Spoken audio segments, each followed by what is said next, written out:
Whoa, we're halfway there. Whoa, I'm sitting in a chair. Took me 30 seconds to come up with that. I hope you're happy. That was brain labor I could have spent on something else. I didn't have to do that. That was for you. How's everyone doing? We actually have a bit of a different stream today, a bit of a different day. Here's what's going to happen. First, we're going to do our usual inane rambling bullshit. We're also going to talk about DC Statehood and Caitlyn Jenner's gubernatorial run in California more seriously than we did yesterday. And I'll elaborate a little more on this in the near future, but we're going to be going on what's essentially a town hall panel in preparation for the online release of an LGBTQ museum. Basically, they're doing a museum for the gays, and we'll be going on a town hall. This isn't going to be some debate bro shit. It's not going to be some super nuanced. It's going to be a fairly straightforward, conversation with more serious people than myself. So I'm going to be on my best behavior there. Do not expect some insanely sneaky debate tactics. Okay, so that should all be fun. And then stream will end. And then I go get, I go get my nails done. I go get my hair done. And then we have the Drunken Peasants podcast today at 6, or 6 hours from now, more specifically. So we have 2 streams. We're doing stuff. Where will I even find the time for Final Fantasy 14? Who knows? Who can even imagine? Okay. Whew. Them's the rules. So how y'all doing? What are you going to be discussing on Drunken Peasants? I don't check my emails, so I don't know. SDL drama? Oof! The SDL drama. It's time to acknowledge it.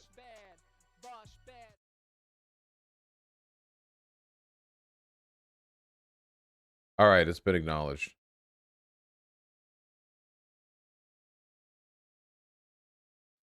We did it. What do you guys want from me? With my history, do you think I'm really going to start condemning people for their fucking shitty history? Come on. We real right now? Jesus Christ. You think I'm gonna fucking sit up here on a high horse? Christ alive, no. The drama basically seems to be that SDL has been an edgy dipshit in Destiny's Discord. It too. And like maybe was sex pesty to some people. Got 50-50 info on that. Looks like some of the stuff coming out against him is made up. Some people admitted to faking tweets. Haven't seen anything that looks like bad enough that I would stop associating with him, So, yeah. Edgy dipshit might be an understatement. Really depends on how wide your edgy dipshit threshold is, He deleted his Twitter. Well, hey, not everyone can handle the heat like me, baby. He also got banned from Destiny's Discord for harassment, though. Guys, I got banned from Destiny's Discord for harassment. Remember? I'm not saying that the defends or justifies any of it. I'm only saying that I would be an enormous hypocrite if I saw that and then I was like, I'm never associating with SDL again. Here's what's gonna happen, okay? You guys want this is all I have to say in it, okay? Some of the stuff that SDL did, pretty objectively bad. I'm not gonna defend it, okay? This is shitty stuff. Some of it was old, some of it was a little more recent, all right? So here's what's gonna happen, okay? Everyone's gonna take a deep breath and they're gonna think, is the shittiest parts of SDL's online presence representative of the totality of his content and personality? You're going to look at his channel and you're going to say, no, most of the stuff he does is pretty good, actually. Maybe it looks like a little bit of a dark side, a little bit of an eclipse now and again, but no, for the most part, this is a pretty good person. And then with that proportional assessment in mind, you're going to decide, is this too much for me? And if it's too much for you, then I don't know how the fuck you're watching me. And if it's not too much for you, then you wait for an appropriate response from SDL. You handle it. Okay? That makes sense?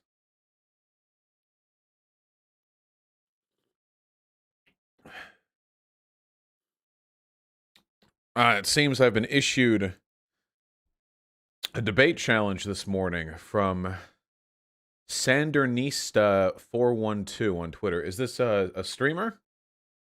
Is this a known element? Tanky or Nazi? Well, this is coming from the left. I don't think they're a tanky, but fuck you, Vosh. Fucking debate me on this. Are they watching? Yeah, you can. Yeah. You've had this person on before? Wait, I have? Wait, Hyena, when did I have this person on? Who is this person? They like monkeys. That's good.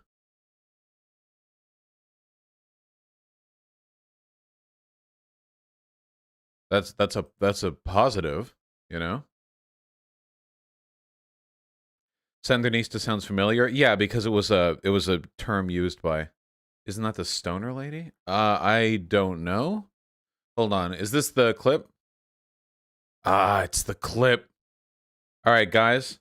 Ready for a quick optics check on this one? You guys ready for it? Okay. You ready for the optics check? We've seen this yesterday, but that's okay. All right. Optics check. Let's go. God. There's something that I need to say. I'm going to lose subs saying this, but I don't care. Can we please not make the shooting of that 16-year-old girl the hinge of our next big civil rights anti-cop push? Please, God. All you have to do is wait 24 hours and there will be a way worse police shooting. Please, please, please, please. I still don't understand how people are mad about this. So, the point of the statement here is that a lot of people were trying to make this into like the next George Floyd. The problem is that this was a justified police shooting, as we exhaustively covered yesterday. So making this the next George Floyd is really disrespectful to George Floyd.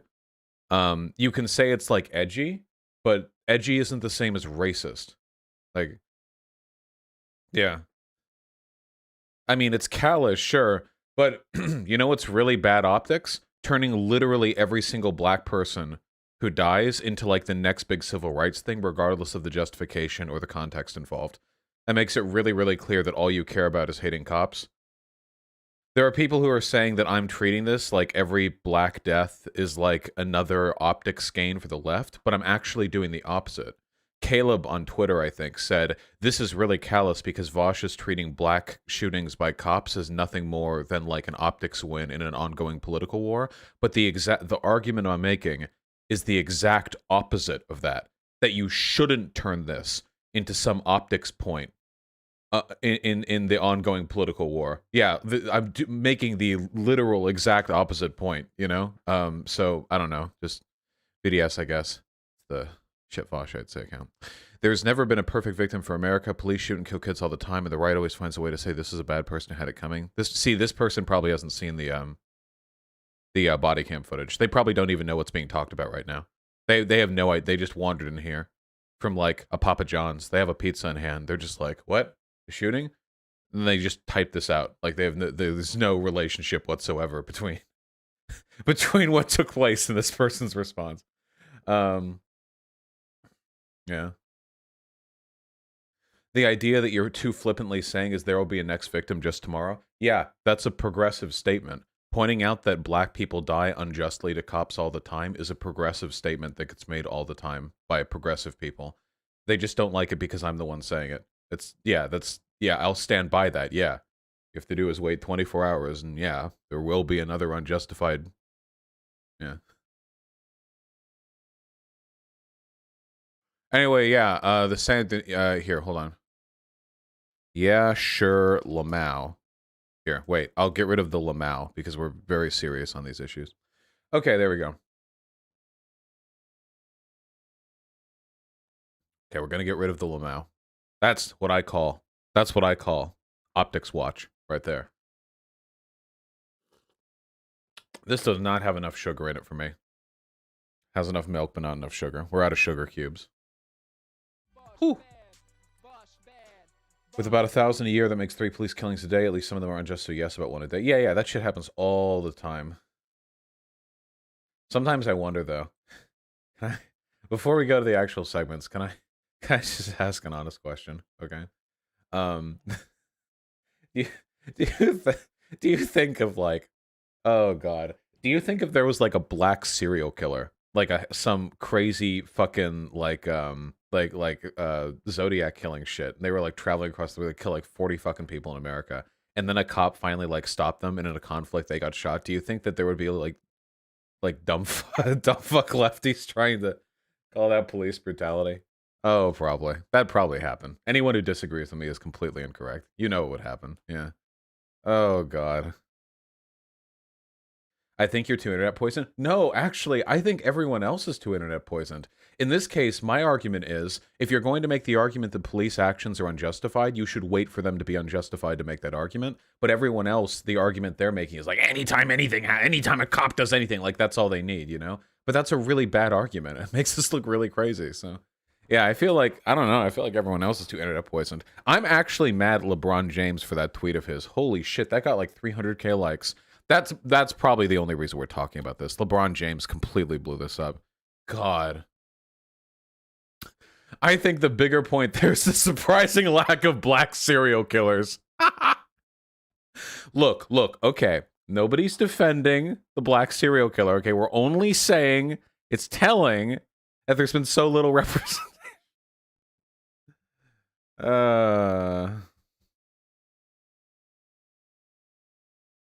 You're making the wrong argument. You shouldn't be convincing people the shooting of the girl by the officer was justified. You just need to convince them there are better, more clear-cut incidents to focus on. Yeah, I did. That would be every other incident. This is like the clearest cut shit we've seen. Oh, shit. Extra sugar? Oh, my God. Dump it. That's like an extra cube and a half worth, right? I don't know. Fuck yes. Thank you. Oh, my God. The bailout. Holy shit. Am I fucking Goldman Sachs in 2008 right now? Because I just got saved. Jesus. Absolutely. I just don't like coffee that much on its own, but, you know, with sugar. Whew. Okay, that's a little too much sugar. That's okay. I'm not great at proportioning that in my mind, you know? They treat you like a child, a spoiled child. Hey, I pay all living expenses, okay? That's fair. Little Josh won the Josh fight. Very nice. Little scrappy Josh, you know? Do you like Asmongold? I think Asmongold's a pretty cool dude. Yeah. Can you cover normie drama? Wait, before we do that. Last point before we get off Twitter, okay? Let's do a check. Brain check. We're checking. Thought slime? Getting checked. What's going on? Hey, it's ya boy, guy who was a Nazi 20 minutes ago. Anyway, I'm a leftist now, even though I don't agree with the basics of any leftist ideology and I think they're all pretty cringe. I have some ideas about how the left should behave based on my gut instincts. Can we get, did Thought Slime construct this straw man entirely by themselves, or did anybody else help out? Was this a team effort, or why did that Sean does this too? Why do people they invent people to get mad about? Like, if you listen to your average online leftist, then you would believe that right now, every day, thousands of neo-Nazis who just yesterday read the Communist Manifesto are entering the left, and they're all like running, like marching in their armbands still on, and they're like, you know what the left needs? Less black people. You know what the left needs? Less trans people. White people make the left good. White people make the left strong. Come on, everyone. Chop chop. And it's like I was like a million people rolling through. If you listen to online lefties, they actually believe this is happening every day. There are some people who jump into the left and they're a little bit, you know, they carry a lot of weight with them that can be detrimental, but I think that's like a minority of a minority, you know. I don't think that's a big problem. I mean, Jimmy Dore fans exist. Yeah, but they're hardly on the left. I mean, maybe. Yeah, there we go. Thank you. This other Thought Slime tweet. Here we go. They really clarified the whole situation here. Thank you very much.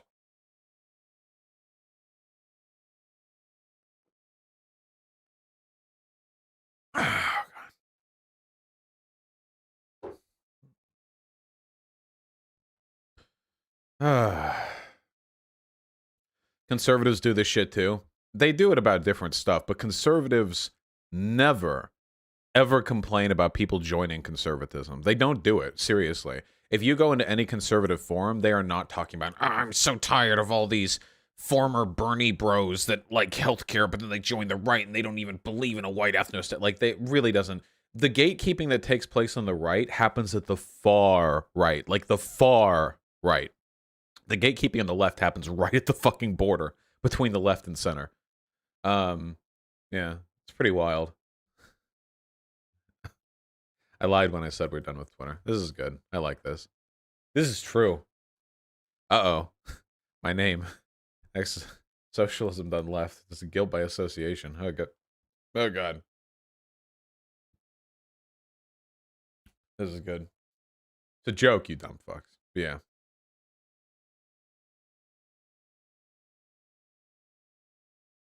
We do live in a society. It's true. It's true, we do live in a society. Michael Moore.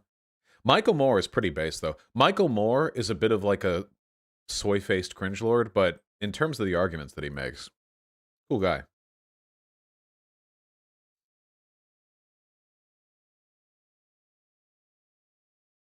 Fascists are corporatists, not capitalists, right? There's no such thing as corporatism. There are only two people. There's only one person who uses the word corporatism, and it's a capitalist who doesn't like what capitalism looks like. That's it. There's no such thing as corporatism.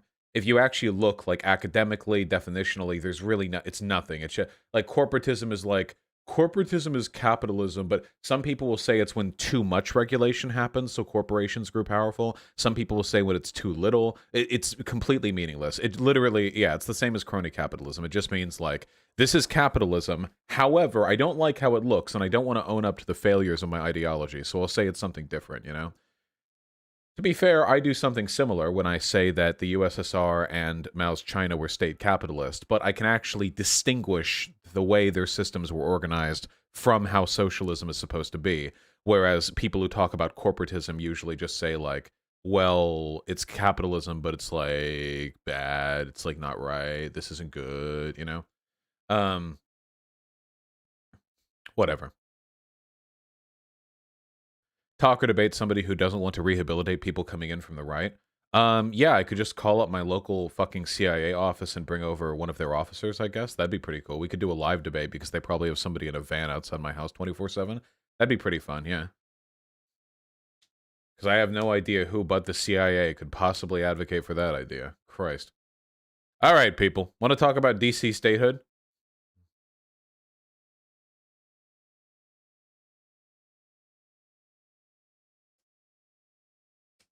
All right. It's time to get real. Okay? So, just a few days ago, there was a little bit of a hubbub discussion of DC statehood, that is to say, making the 51st state out of Washington, D.C., erupted, and we got some, let's say, primo comments from your boy, Mondaire Jones, Chad Jones over here. Republican colleague said that D.C. shouldn't be a state because the district doesn't have a landfill. My goodness, with all the racist trash my colleagues have brought to this debate, I can see why they're worried about having a place to put it. Sick burn. We're now joined by congressional correspondent extraordinaire Chad. That's cool. I don't care, Chad. You're a fake Chad. Virgin. I don't care. Anyway, it's actually pretty rare that in the House of Congress you actually see a direct accusation of racism. It's usually, even with the Democrats, you know, it's usually this canter-wheeling, like, white supremacy is one of my House Republican colleagues said that... Stop! I hate news sites. Their video players are trash 24/7. It's rare that you see stuff like that. Now, is that true they made him retract that? Is that a thing that they did? Because, of course, that's not civil enough. Rules of the... Yeah, you can't call Republicans racist in the House of Congress. That's too accurate. It's too correct. It's too based and red-pilled. See, here's the issue, folks. Okay? Let's take a look at the wonderful, wonderful what would you call it? Unincorporated? It's not an unincorporated territory. The stateless province, federal district of Washington, D.C. Have you ever been to Washington, D.C.? I have. I got held up by the Secret Service there once because I was walking around with my friends as a tourist, loudly inquiring as to what kind of security apparatuses they have implemented there, you know? Washington, D.C. has about 700,000 people in it, which makes it larger than several states. It's an industrious, well-populated, and civilly relevant portion of our country. But it is not a state. And there are consequences to that. Now, the folks in D.C. are allowed to vote on federal elections, but because they are not a state, they do not get 2 senators, and they do not get the 3 House of representatives that they would get were they a state.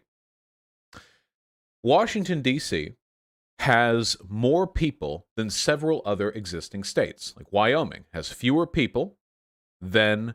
Wait, is it 1 House seat? Oh, God, am I faltering? Wait, did I mix up how many reps would be in total? Oh, no.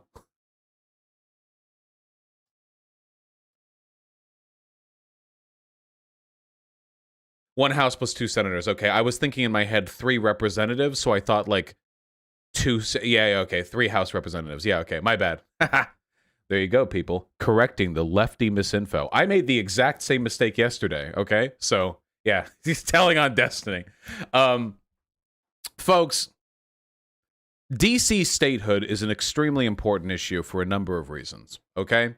Now, as states go, it would be an exceptionally small one in terms of land area, but the enfranchisement of its population is important because the denial of statehood to the 700,000 odd people in Washington, D.C., is what I would call a constitutional failure. It is by far the largest group of disenfranchised people in what is known the continental United States. Of course, Puerto Rico has like 3 million people in it, but that's also something we got to work on.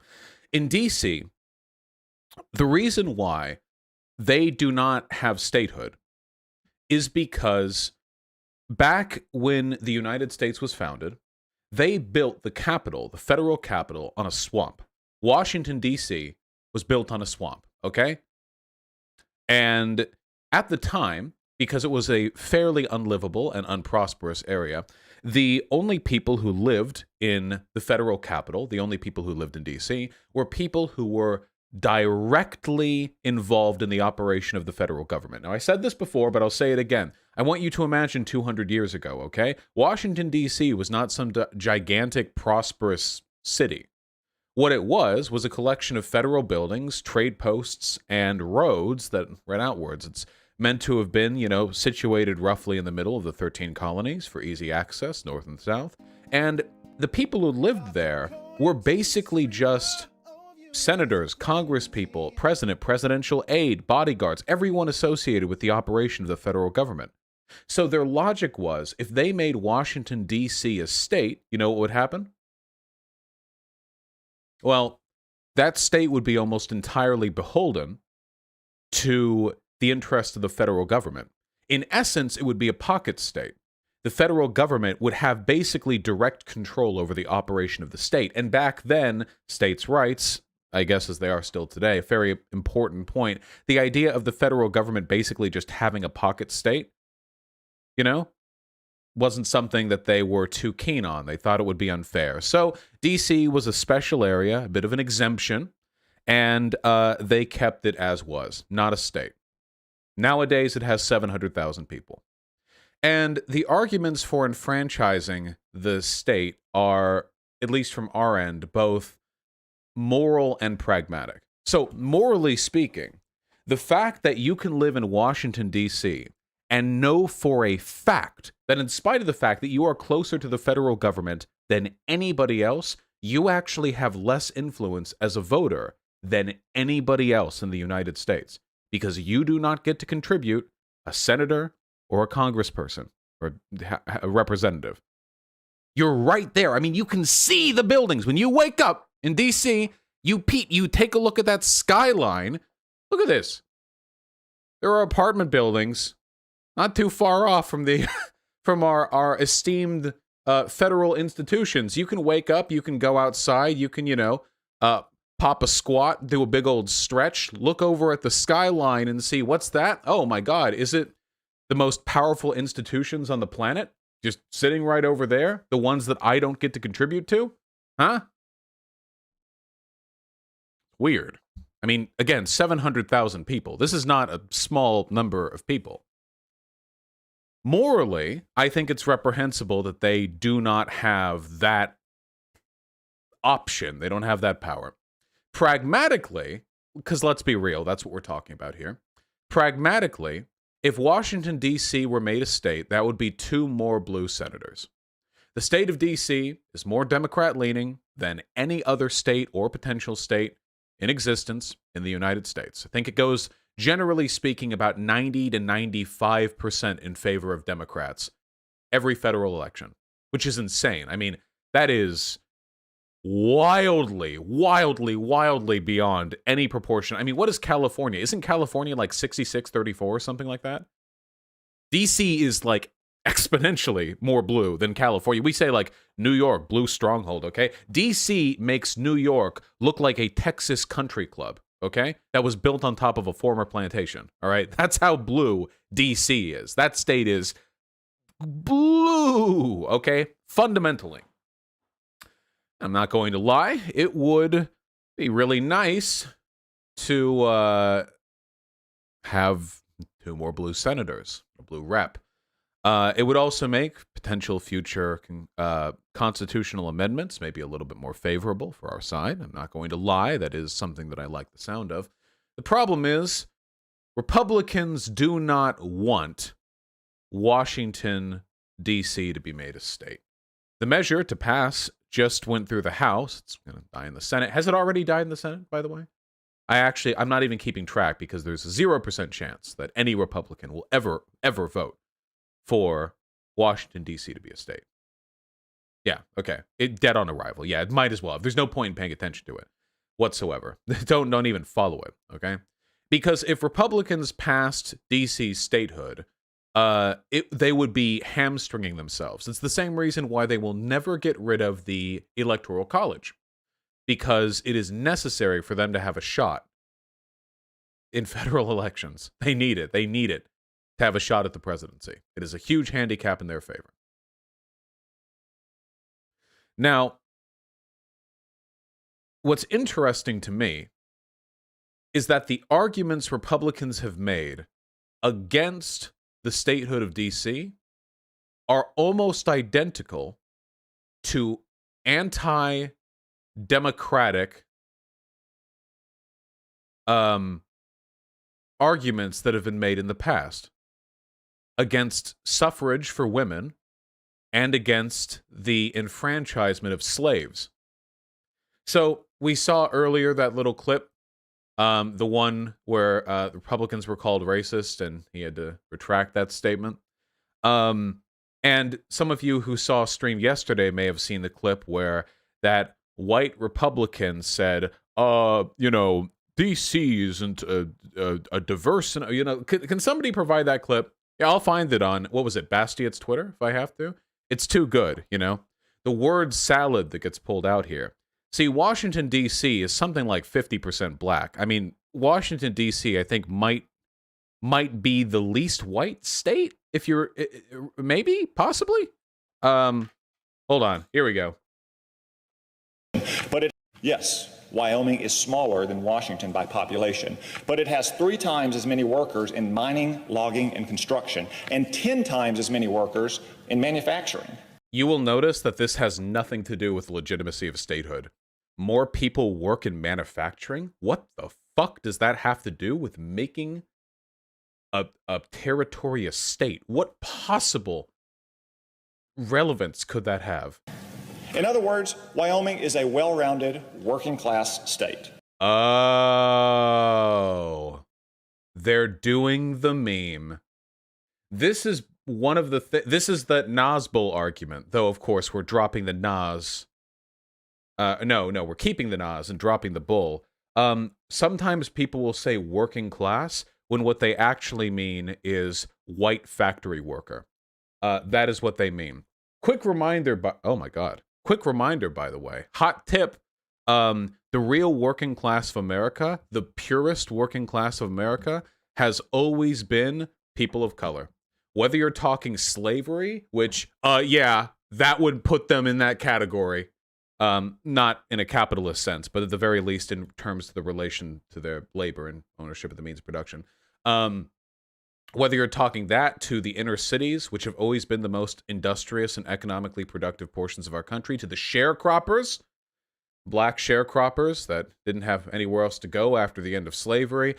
People say working class. Very often they mean white. Working class has dipped pretty heavily into this weird racialized language. It doesn't really track if you think about it for like 5 seconds. When people think working class, they think of like white factory workers. I don't know, like why? Why wouldn't you think, like, why is that what people go to? Blue collar America. Why? Well, the reason why is because this language has largely been co-opted by the Republican Party. When has the Republican Party ever stood for the worker? Seriously. But it gets used over and over and over again by their politicians. Trump, back in 2015, 2016, pushed for this all the time. The working class, the oil, the coal miners, our auto industry, the Rust Belt, that sort of thing.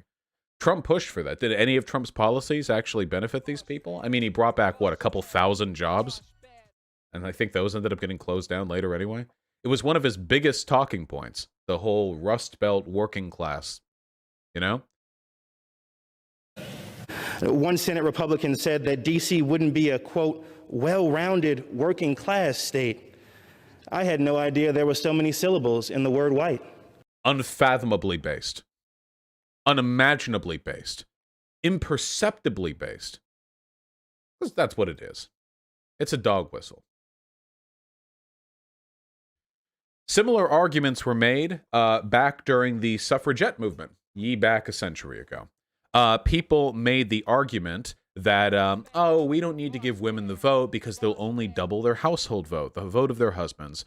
Oh, women don't need the vote because they should keep their mind off, that sort of things.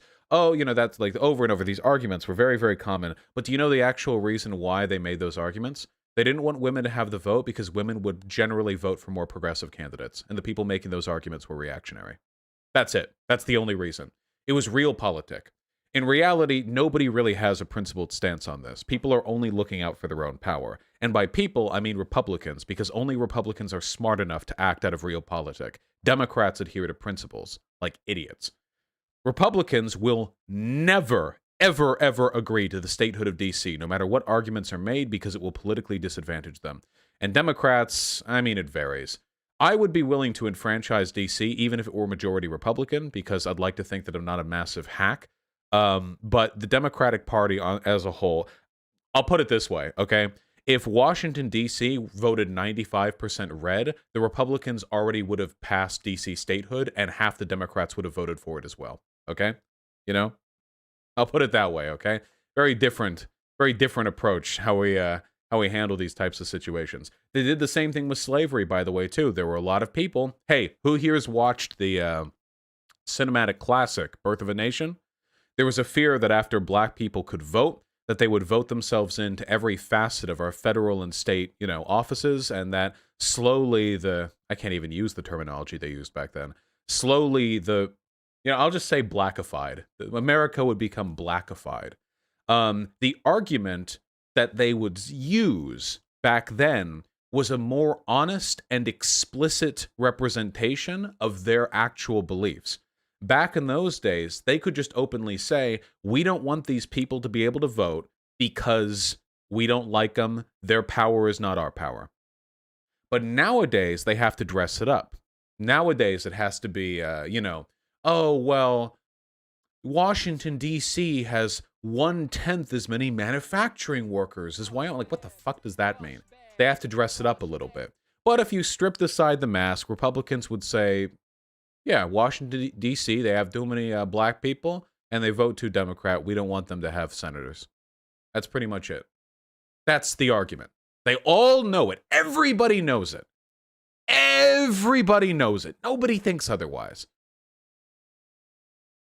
But they can't say it, of course, because if they went up there in Congress and said, yeah, it has too many black people and we just don't want them to have 2 Senate seats, then, yeah. I actually appreciate Ben Shapiro's forthcomingness here. If you're very concerned about Washington, D.C. residents not having a senator, let's make them citizens of Virginia or Maryland. Oh, wait, that wouldn't accomplish your actual purpose of adding 2 more Democratic senators? What Ben Shapiro is doing here is a classic case of projection. For Ben Shapiro, because all he believes in is power, the only consideration to be had here is whether or not the enfranchisement of Washington, D.C. citizens would benefit or hurt his political party. So he's assuming that's the only reason why Democrats would do the exact same thing. Does that make sense? By the way, I like the idea, his idea, that having Virginia or Maryland annex Washington, D.C. would be a simpler solution than just giving them their own statehood, considering the fact that they're already a completely autonomous region that only is beholden to the federal government. Making them a state would actually be way less complicated than having Maryland or Virginia fucking schlorp them, okay? So what's happening here is Ben Shapiro is proposing an ahistorical, unprecedented, and less pragmatic solution because it would keep us from getting 2 more senators. That makes sense? Just want to make this clear, okay? It's all realpolitik. Republicans' only concern here is the political enfranchisement of their opponents. And Democrats vary. Some Democrats, I imagine, don't care about this too much, and blah-de-blah, and blah-blah. Some Democrats push for it a little more aggressively. For me, personally, just as a matter of principle, I think that the Republican Party is a terrorist organization, and that any action taken to disempower them is a humanitarian action for which we should be awarded medals galore, okay? I think that any action taken to politically disenfranchise Republicans is something that we should hail and celebrate. And if they get really mad about it, then that's very funny. That's a shit take. Is it now? Let's take a look at a wave of legislation. Hold on. Republican. Just a moment. Let's take a look at a wave of legislation that Republicans have been pushing for lately. GOP bills target protesters and absolve motorists who hit them. A Republican proposal in Indiana would bar anyone convicted of unlawful assembly. Minnesota bill. Oh no, wait. Where's the?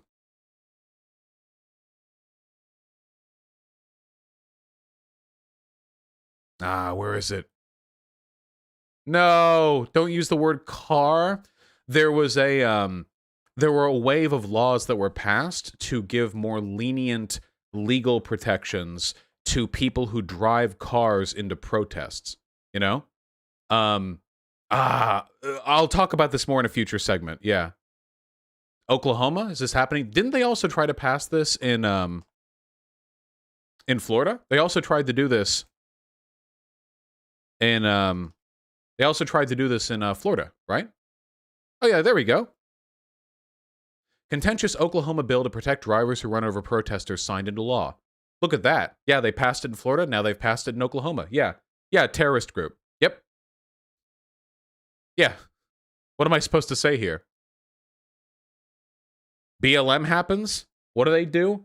They give legal protections to people driving over protesters. Okay? It's going to pass in Iowa too. I don't doubt it. Party of terrorists. And this is just step one. I mean, there are a million other ways that I could defend the argument that they're a terrorist party. Capitol riot? No. This is just step one. Maybe we'll talk about it more in the future. Anyway, yeah. Christ. And this reality already? The Republican Party is the most dangerous organization on the face of the planet, significantly more so than ISIS. If you want to do this hard utilitarian calculus, okay, tell me, is there any organization on the planet capable of doing as much damage as the Republican Party is by forestalling climate change activism? We're talking... what ISIS done is reprehensible, okay? The Republican Party can end the world. That is a couple scales above, actually. Several steps above. Massively, massively so. Yeah, no, the Republican Party is more capable than any other. Yeah. China? China has been a lot more responsible with climate change than America has proportionally. Didn't China even implement car licenses and like people can only drive every other day in China? There are some provinces in China where you can only drive every other day, depending on your car license, because they're trying to incentivize public transport and cut down on climate change. Is that I'm pretty sure I remember that.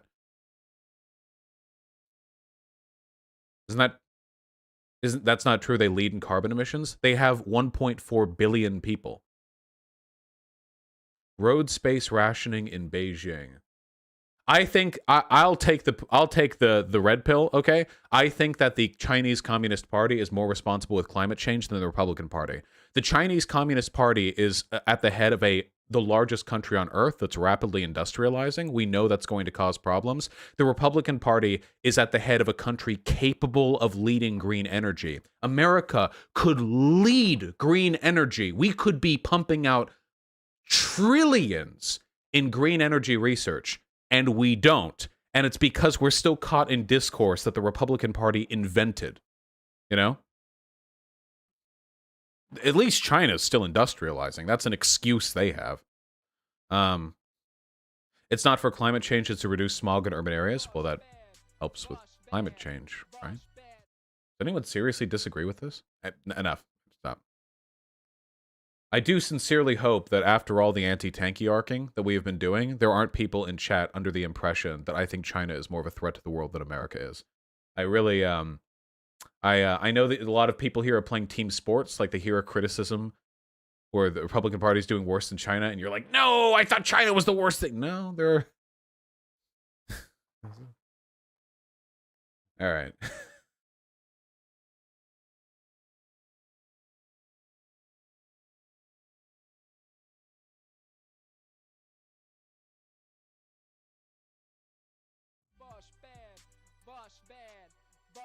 Let's see. Still a cringe take? Damn, sounds like somebody with no argument. Sounds like a loser talk. Sucks to suck.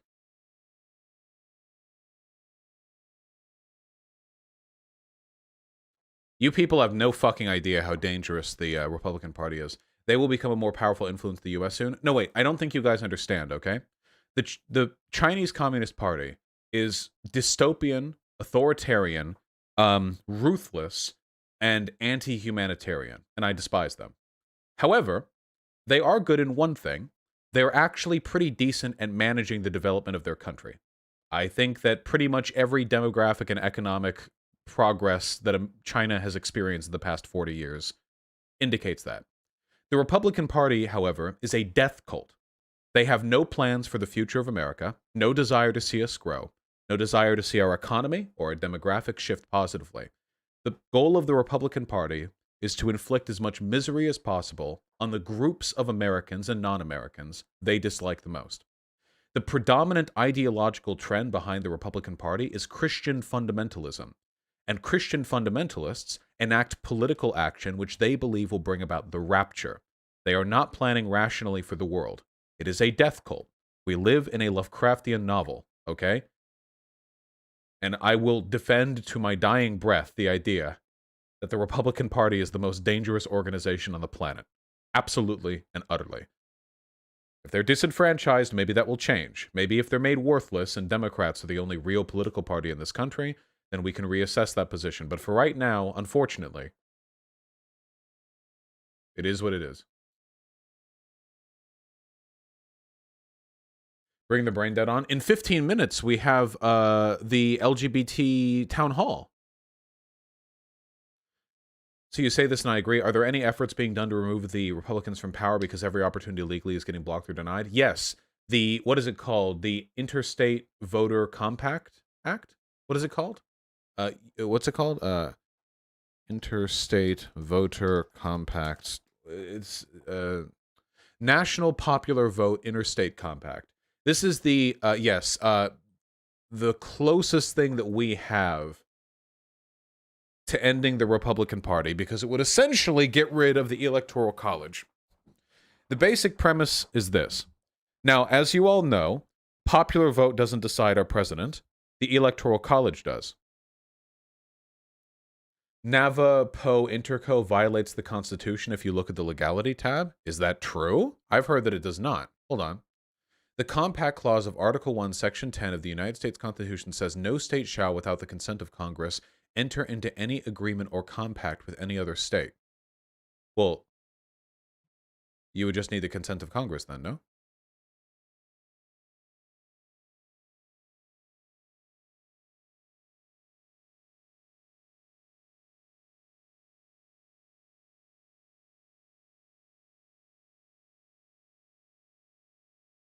We would have to see.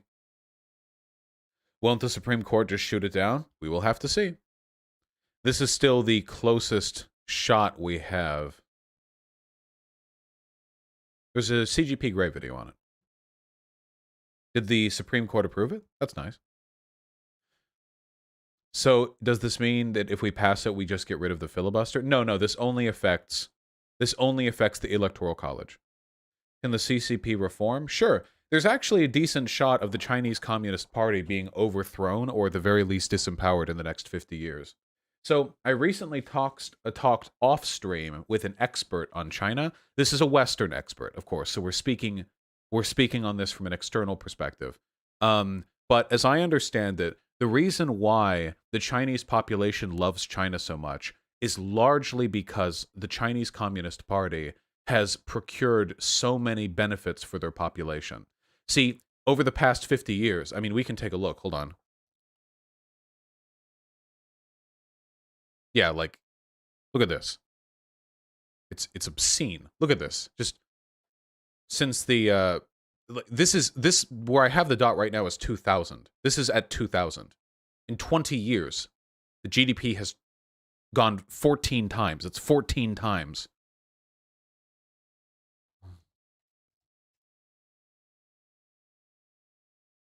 Life expectancy back in 1960 was 43. Today it is 76. Almost in line with the United States. Japan is higher because, you know, they do their thing. China has been exploding. It's grown more prosperous. It's grown more healthy. It's just getting better. And the reason why GDP per capita, sure. GDP per capita. The reason why the Chinese, look at that. It's obscene. Look at this. Christ. The reason why the population of China loves their government so much isn't because they're like super duper brainwashed, though there are elements of that certainly. The reason why they're so on top of it, like look at it compared to India. India and China are both booming. Look at the difference between the two. Look at this. Green and blue. They like their government because their government's doing good work for them. That's why. The problem is, growth curves only last forever. And in all likelihood, China's is going to start to taper off sometime in the next 20 to 30 years. Now, let me ask you. Maybe it's true that people who are right now 30, 40, 50 years old, they remember what China was like before the economic growth. But in 30 years, when the growth tapers off, what about kids that are just born then? They will be born into luxury, and they will live in luxury. When they are no longer directly experiencing the massive growth of their country, will they begin to grow more critical of their government? Will they begin to grow more critical of the anti-democratic Chinese Communist Party? Very, very possibly. It's good to be extremely excited about your country when it keeps getting, you know, wealthier and wealthier, and people are getting more and more and more. Bosch, would you say the same of America? Just wondering. America's GDP isn't booming the way that China's is right now. America's still growing, but it's been way more stable. Here. America's is, damn, United Kingdom. Sure, fucking Canada sucks shit. Jesus. Look at that, see? We have a steady growth going up and up and up, but compared to China, our growth is halved. Half the growth of China. Maybe even a third? If you take it like proportionally, the extent to which it's been growing.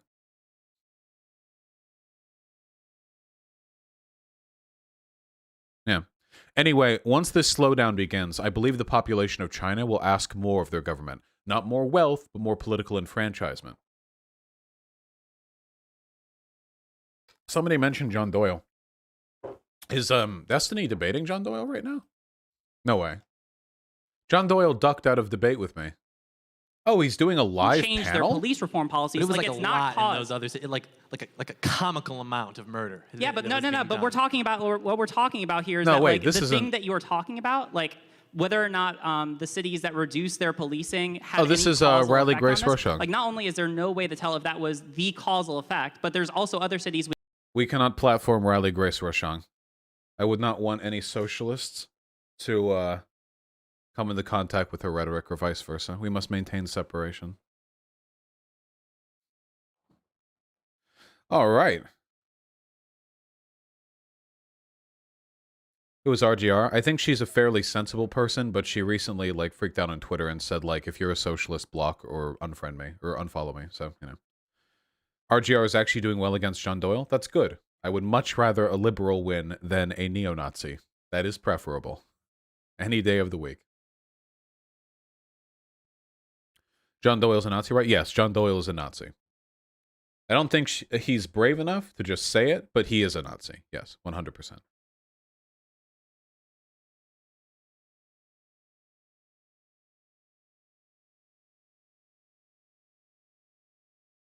Doyle JQs? Yes, he does. You call everyone a Nazi? Why do people... So this is something that I'll never get over. This actually does frustrate me a little bit. I feel like when I call people Nazis, it's usually because they're Nazis. I just come into contact with a lot of Nazis because Nazis email me. I feel like generally when I call a person a Nazi, they're pretty explicitly a Nazi, you know?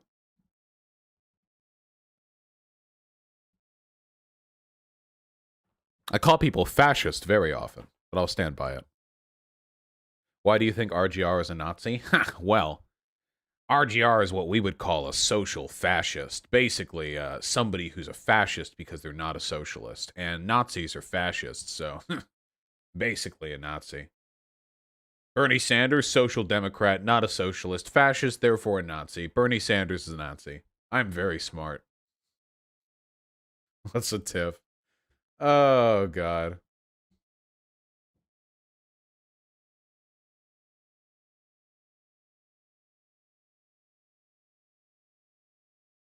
What's a tiff stuff is really good. I'm so glad we did that conversation with Mike from PA. Are you going to read donos from yesterday? I will read all donos. Don't you worry. Here, actually, I'll read some donos now. Okay? Wait, I read all the donos from yesterday. If some got missed, you can email me and get a refund if you like. Tyler and ATX and Bash the Fash Spank the Tank, thank you for the $10 both. I really, really appreciate that, comrade. Gotcha, Tyler and ATX. Yeah. Alexander Smith, thank you for the very kind $10. I'll run for governor eventually, but not today. Alo and a person, thank you for the £5 both. I really appreciate that. What's your opinion on corporations devastating the U.S. with irreversible environmental damage? I don't like it. That's my opinion. Can you talk about how racist Douglas Ross, the leader of the Scottish Conservative Party, is against Romani people? I don't know who that is, and I don't know anything about them, so I probably can't talk about it, but they're bad, you know? Not good, I'd say. Brendan H. and Muffin Man, thank you for the $3 both. DC statehood is not dead on arrival. It can't be filibustered. It only needs 51 votes. I think that still makes it dead on arrival. But wait, hold on. Doesn't DC statehood require 60 votes? I thought that the only thing that skips filibusters would be financial matters, but statehood I don't think has anything to do with the congressional budget. Yeah. Well, Morpheus and Ultrasound 700, thank you for the $5 both. Really appreciate that. Liquid's back, thank you likewise, maybe. To the left, thank you for the $20. This is pretty concerning. Apparently Ted Wheeler, mayor of Portland, is calling for see something, say something snitching, using the rhetoric protesters are violent criminals, trying to sound the alarm, your thought perhaps. Wait, Ted Wheeler is saying if you see bad behavior from protesters, say something? There are contexts in which this is defensible. Is a cat being let in? Bring me Artemy. Bring me Artemy. Why are you being a bully, Artemy? What are you doing? Yeah? You want the mic? You want the safety of the $250 microphone? Do you want to damage it with your very sharp claws that we haven't trimmed in a while? Yeah? What's over there? You look like a little monkey. Your paws on the microphone. Yeah, let's remove. Yep. Okay. Very nice.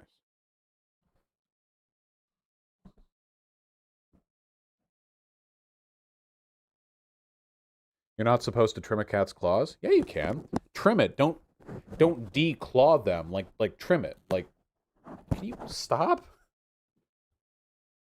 Like just a little bit in the end. Otherwise, they'll cut you up anytime. Yeah? Am I tasty? Ah! Really? Really? Really?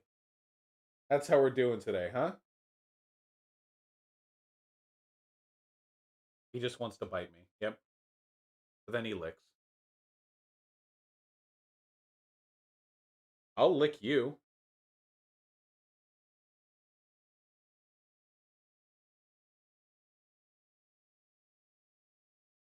What a cute baby.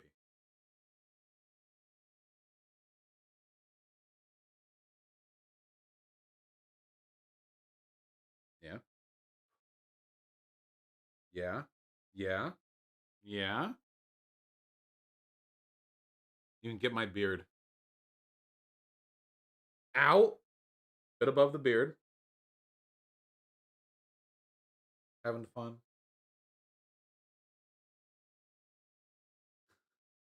All right. Ooh. All right, say goodbye.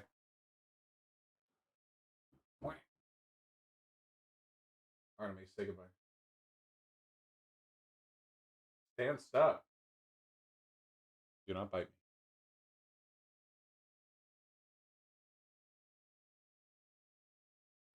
me. He's so mad right now. All right. Right. Bad little baby. Go. Be free. No bullying.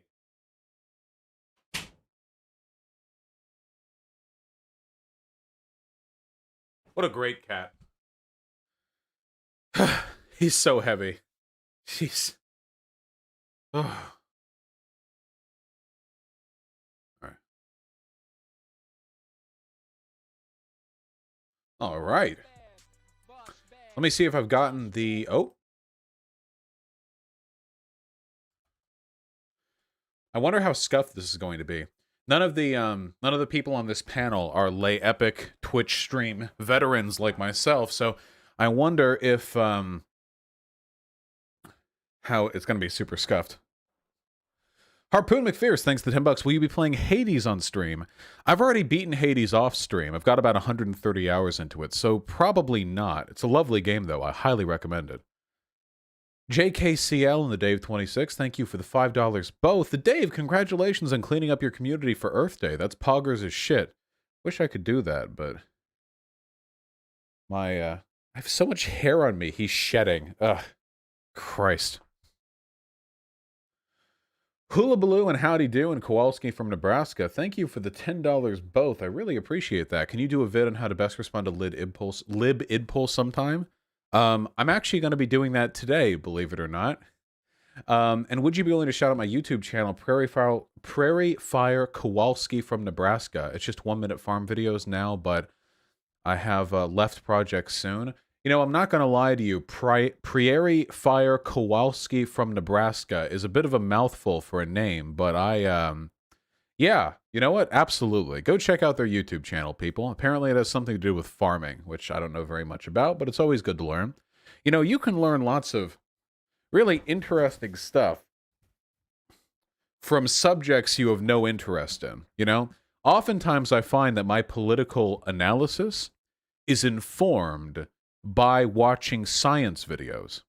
There's something about knowing more about a field you're generally unfamiliar with that activates the neurons in other ways, you know? Which is one of the reasons why, historically, many of the great scientists and philosophers have been, well, they've been interested in many things outside of their field. Thanks, Bennick. I'm glad you like it. Casey Marlowe, your mom, Casey Marlowe again, and Dax Alvarez, thank you for the $5 all. I really, really appreciate that.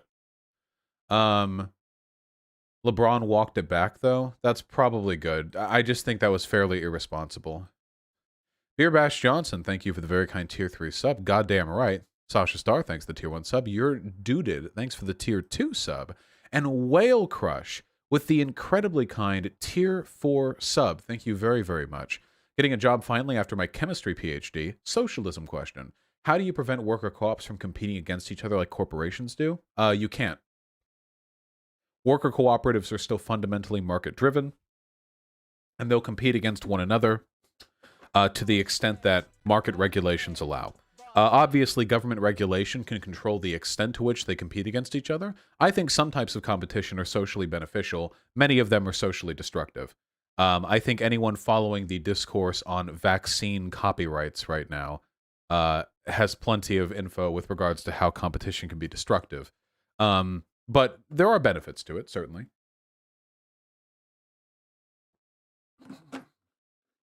Isn't the LGBTQ Museum thing now? Let's see. I'll get the message when I get the message.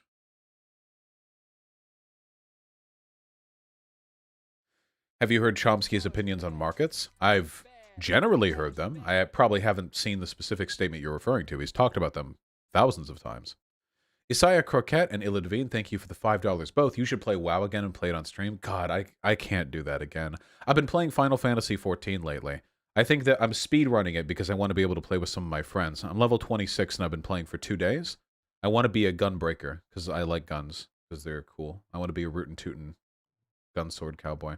I thought you hated Final Fantasy. I'm doing it for friendship. Do you think you'll watch Bad Empanada's videos in the Uyghur? I think you'd like it. Yeah, I'll probably get around to it eventually. I still think he's fucking crazy, though. Gamer Geek in the Easy Way, thank you for the $10 both. I really, really appreciate that.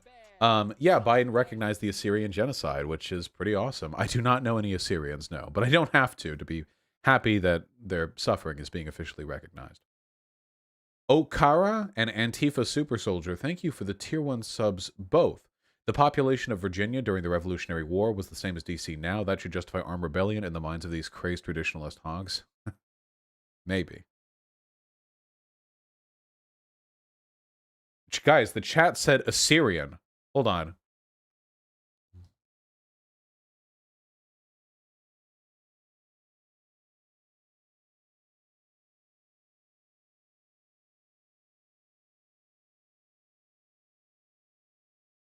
Did they fuck up? I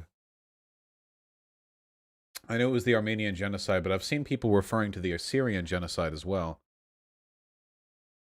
Joe Biden recognizes Armenian, Greek, and Assyrian genocide. Okay, so the Assyrians are a subset of the population affected by the genocide. Okay, but it's broadly the Armenian genocide. Yes. Allie Knight, thank you for the $4. I have never read any Carl Sagan. David Nahai, thank you for the $2. Commodore Bubbles, thank you for the $5. As a Florida resident, I think we should replace Florida statehood with DC so we don't have to redesign the flag. I would be okay with Florida being an uncorporated territory directly controlled by the federal government. Love as in space, thank you so much for the incredibly kind $50. As a recently radicalized former liberal, can't tell you how refreshing it is to hear intelligent discourse from the left that is based on facts and not solely ideology. Keep up the great work holding everyone to account, even your self-respect. Thank you, comrade. That's really sincere and awesome. I don't even have a funny, like, witty, half-joke response to throw out after that one. Thank you very much. Jeez. Is it fair to call the ACLU a left-aligned org? I think they're pretty consistent in holding to their principles, even when it benefits conservatives. But they definitely act. They act left-leaning because left-leaning people are more pro-free speech and pro-constitutional, rights. So. Edwin Colazo, thank you for the very kind $20. Congratulations, comrade.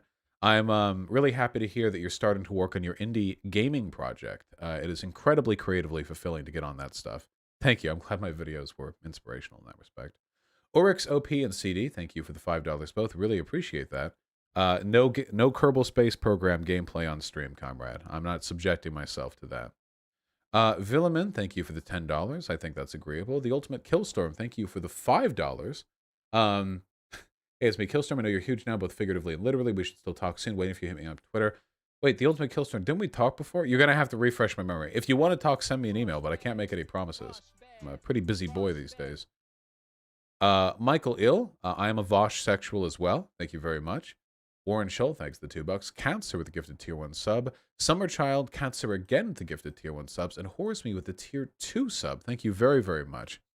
No private toothbrushes, comrade. I'm a Lunk and Pass Siempre, thank you for the $5 both. Guilty with the tier 1 sub. James Files, with a very kind $15. Give Thorium Remix 2011 a watch and maybe do a vid if Spanx. Yeah, I've heard people recommending it. It's probably a good watch. Celestial and Compliment Bot, thank you for the $5 both. I will never play Disco Elysium on stream, no. Sake Tanuki, thank you for the very kind $10. These are donations from a few days ago. Committed as I am, you know. Kowalski from Nebraska, hello again. Oh, this is from right now. Thank you for the shout out. I'll be shortening the name. Knowing more about other fields is good. I have an agribusiness degree with minor in physics, so yeah. Oh, fuck yeah. Very ideologically and educationally diverse there. Fuck yeah. Onion Baked and Brother Mucker, thank you for the $10 both. Still alive with the $2. Eleanor Carlson, Commodore Bubbles, and Dumb Bunny, thank you for the $5 all. Likewise, Archimedes. Sulferno, thank you for the tier 1 sub. Josh with the $5. Henry Lemoyne with the $15. What breed is Artemy? We don't really know. We just kind of found him on the road one day. I think he's half Maine Coon, because he's way the fuck too big to not be. Austin Hooser, I'm gonna pre-Vader of Death. Thank you for the $5 all. Likewise, Foreigner D. Linkard with the 361. Thank you very, very much. Apple Orchard Kai, thank you for the $42. Congrats on your first vaccination. We'll be getting those soon ourselves. Ribonucleic acid, thank you for the $10. Really appreciate that, comrade. And same with Christian Balesy. My goodness. The generosity of these people. Rhetoric X, thanks to the 4 gifted tier 1 subs. Chinch with the tier 1 sub. And Ajax Wolf likewise. Louis Boy with the 2000 COP. Airs a file. Ezra Fike with the $25. Sorry for saying your name wrong the first time, comrade. OMK, thank you for the incredibly kind $20. I might. Dredge Chlorino, thank you for the $5 both. You people and your goddamn names. I swear to fucking God. Oh boy. Tom Olev Honstad, thank you for the 10 gifted tier 1 subs. Thank you very, very much. I really appreciate that. Still Alive, Artemouse, Azure Pop, thank you for the $5 all. Big Gay Fish, the 15. Tatiana Nicholson with the 10. Lord Lubu with the insanely kind $100 donation. I can't believe I missed this back during Chauvin's trial. Jesus. Thank you very, very much. Brit Mouse with the 15. John Hammond with the 5. Henry Spanky with the tier 1 sub. And Daniel Winbryce with the 5. Thank you very much. Zachineo, thank you for the $50. We did indeed get him. Oh, goodness. Thank you very, very much, comrade. Val9thel, Xenoform Tansky, thank you for the 5 all. Likewise, Ryan Normie. Kago Magico with the $20 and Had Ukin with the $25. Sake Tanuki with the 10. Sebastian Fillion with the 20 Canadian. Tansky with the 6. Bernie or Guillotine with the 5. Dark Vadent with the 5. Still alive with the 2. Tomboy with the tier 1 sub. Ryan Borgdoff with the 5. Thank you all so much for your incredibly kind, generous donations. I'm sorry to everyone who's watching this right now, and I'm just running through these, but that's what I get. I had to run really quickly after the Chauvin trial, so I didn't get the opportunity to read all of these out at the time. Just how it is, I guess. Antifa Admiral, thank you so much for the very kind tier 3 sub. You should get good at StarCraft so you can beat Destiny at that too, and if it doesn't work out, how about building your ideal socialist society in Minecraft? At this point, now that the feds are on to the in Minecraft thing, I don't think that's going to work, but I'll consider the StarCraft solution. Sophia Seal, Facepalm with the 10, FML with the 5, Elder Gods Prophetic Peen with the 3, Doughy Head with the 5, Ronan with the Roman with the 10, and Chairman of Russia with the 20. Thank you so much for the incredibly kind donations. I really appreciate those.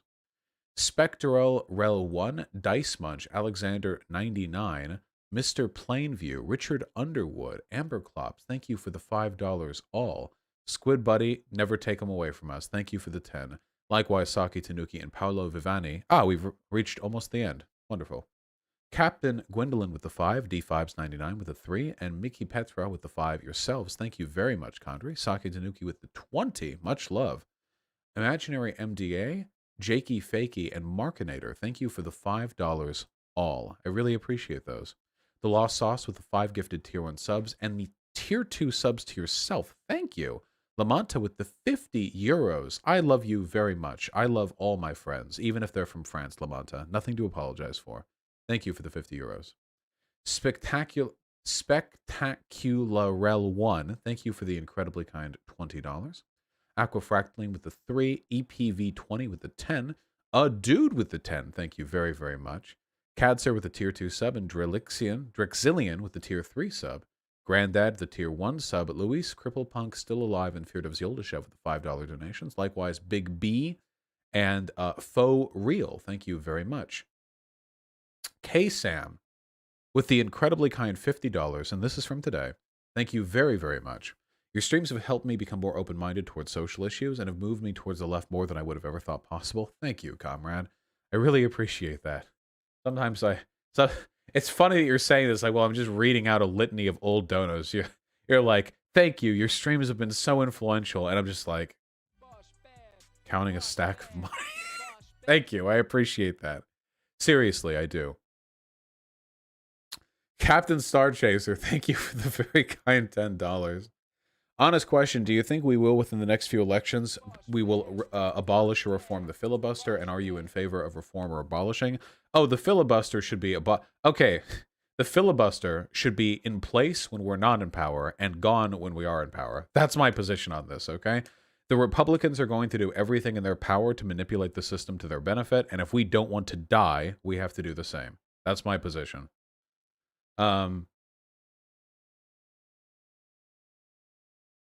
GT Dwarf, thank you for the very kind $5. Could you look at the Mormon Church? They completely control Utah politics. And just this week, excommunicated a notable sex therapist in the community. That's not surprising to me, a Mormon sex therapist? Jesus. I had a really, really, really cute, there was a cute classmate back in high school who was a Mormon who I had a crush on. I remember that. That's my thoughts on Mormon. She was cute. Luis, thank you for the very kind $5. Zephyrus with the $3. Vosh, Assyrians are very politically reactionary. There's an Assyrian congresswoman, Naren Enweya, who was deriding Ilhan Omar over her Muslim faith. I try not to think of entire ethnic blocks as being politically reactionary or politically progressive. May well be the case that their communities are, but it can go down a lot of bad roads on that one. Elizabeth the Great, thank you for the incredibly kind $10. I'm happy to hear you enjoyed the video on mental health. That one was just kind of an unprompted offshoot, but people seem to like it, so I appreciate that. Hope that you can get some help or treatment soon. Not treatment, but, you know, like some stabilizing support. Okay. We did it. We're cleared up on donos. And I still haven't gotten a message for the LGBT thing. What does that mean, people? What is the message I'm supposed to take from this? What am I supposed to do?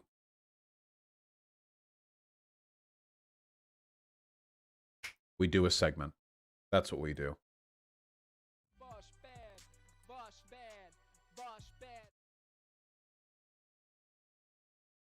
So, Caitlyn Jenner has announced a run for California governor in a likely recall election. Very, very nice. I can't say I'm terribly surprised by this. California has a long and sterling history of being governed by celebrities. I mean, Schwarzenegger was an internationally renowned actor and bodybuilder, and he was governor. And, of course, Ronald Reagan, before he was president, was a Californian governor. One of, in fact, the worst Californian governors. Got rid of all of our mental health institutions, and that's why we have such a homeless problem. Arnold was good, though, no. I don't actually know much about Arnold's time as a governor. I was just a kid at the time. I knew that it was funny that the Terminator was the governor, and I'm sure he did plenty of bad stuff. I don't actually remember that much.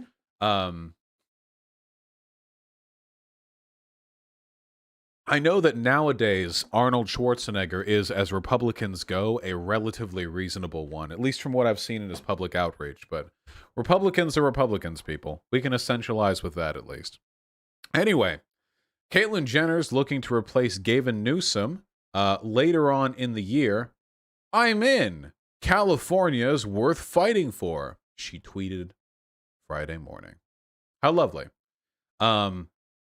And got completely ratioed. Just absolutely just annihilated. You know? Which I really didn't expect. I didn't realize public opinion had turned against Caitlyn Jenner that hard. Caitlyn Jenner, of course, is not a great person. She voted for Trump. That's all I need to say. Do I need to substantiate it beyond there? That's all I need to say. I don't care. That's all we need. So I'm very, very, very happy to see the public denunciation. You can see all the bad ideas trickling out in the statement being made here. Hold on, let's see. Californians want better and deserve better for their governor. For too long, career politicians have overpromised and underdelivered. We need a leader with a vision and the resolve to see it through. This will be a campaign of solutions, providing a roadmap back to prosperity to turn this state around, finally clean up the damage Newsom's done to the state. Small businesses have been devastated because of the over-restrictive lockdown. An entire generation of school children have lost a year of education. So taxes are too high, killing jobs, etc., etc. The only actual policy prescriptions that are made here are anti-lockdown and anti-taxes. So, and anti-regulation as well. Yes, of course, then there's the whole Caitlyn Jenner vehicular homicide thing. The classic, the sterling demonstration of personal responsibility. But then, Dick Cheney was VP and he shot that guy during that hunting trip. So really, who's to say? Oh, I remember this quote from her defined a generation, okay? This quote from her absolutely defined a generation. Where is it? Jenner is a Christian, leads towards political conservatism, and is a Republican. I've gotten more flack for being a conservative Republican than I have for being trans, she has said. She endorsed Ted Cruz despite Cruz's negative views of trans people. She said that Donald Trump would be good for women's issues and that she would never support Hillary Clinton. Then she said she wouldn't support Donald Trump, but then she did vote for Donald Trump.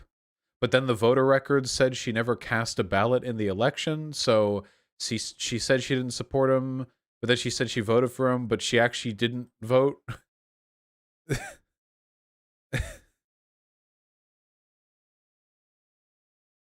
In February 2017, President Trump rescinded federal requirements giving trans students the right to choose a school restroom matching their gender identity. In response, Jenner tweeted, "Well, Trump, from one Republican to another, this is a disaster. You made a promise to protect the LGBTQ community. Call me."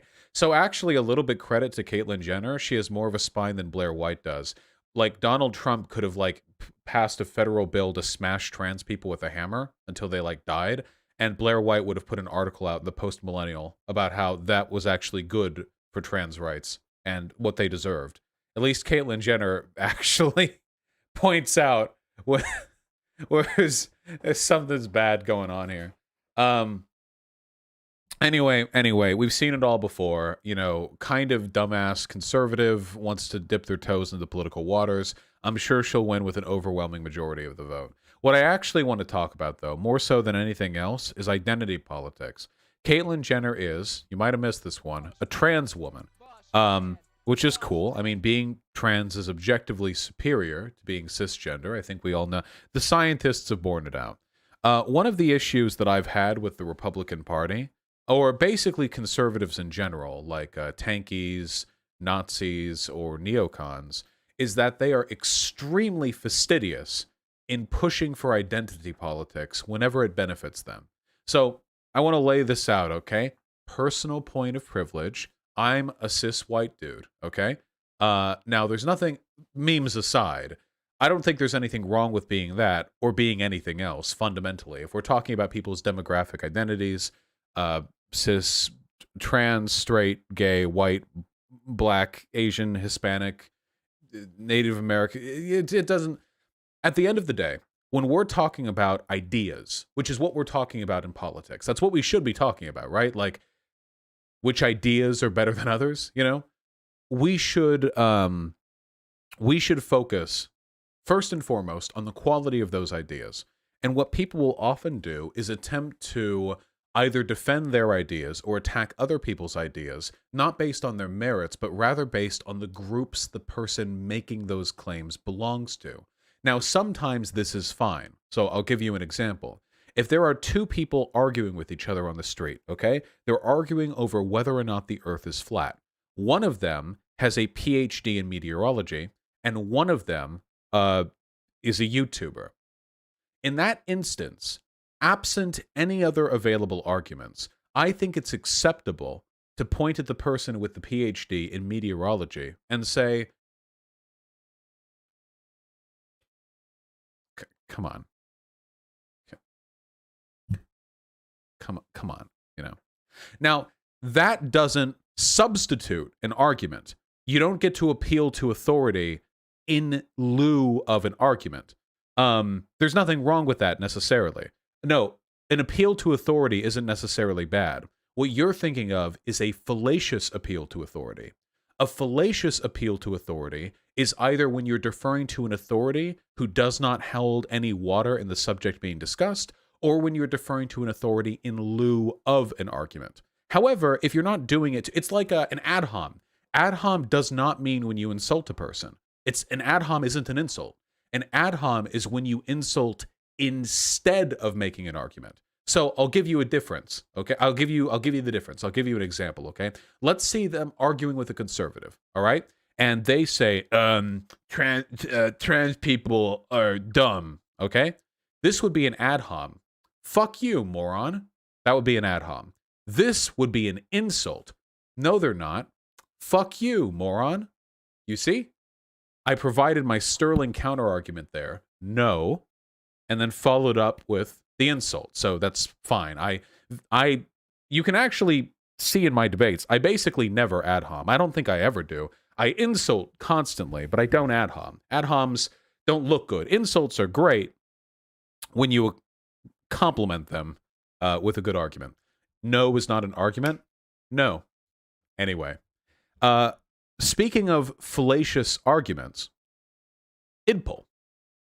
This is something the Republican Party loves to do. The Republican Party... Oh, dear. I'm getting the call now. Hold on. We're going to have to stitch this together. Hold on. Editor, it's time. Okay? Warp time. Everyone put a pin in this, okay? We're going to finish this after. Put a pin, warp, we're going to stitch it together, okay? There's no way I'm going to remember.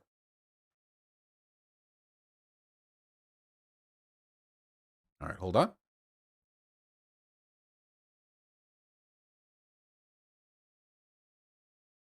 Join Zoom meeting. Okay, guys, I want to be totally forthcoming with all of you. I don't know what the vibe is going to be here. I have not done any preliminary vibe checks. However, I'm excited about the broader project, and I am happy to be here. So this is not trepidation on my part. It's just unfamiliarity.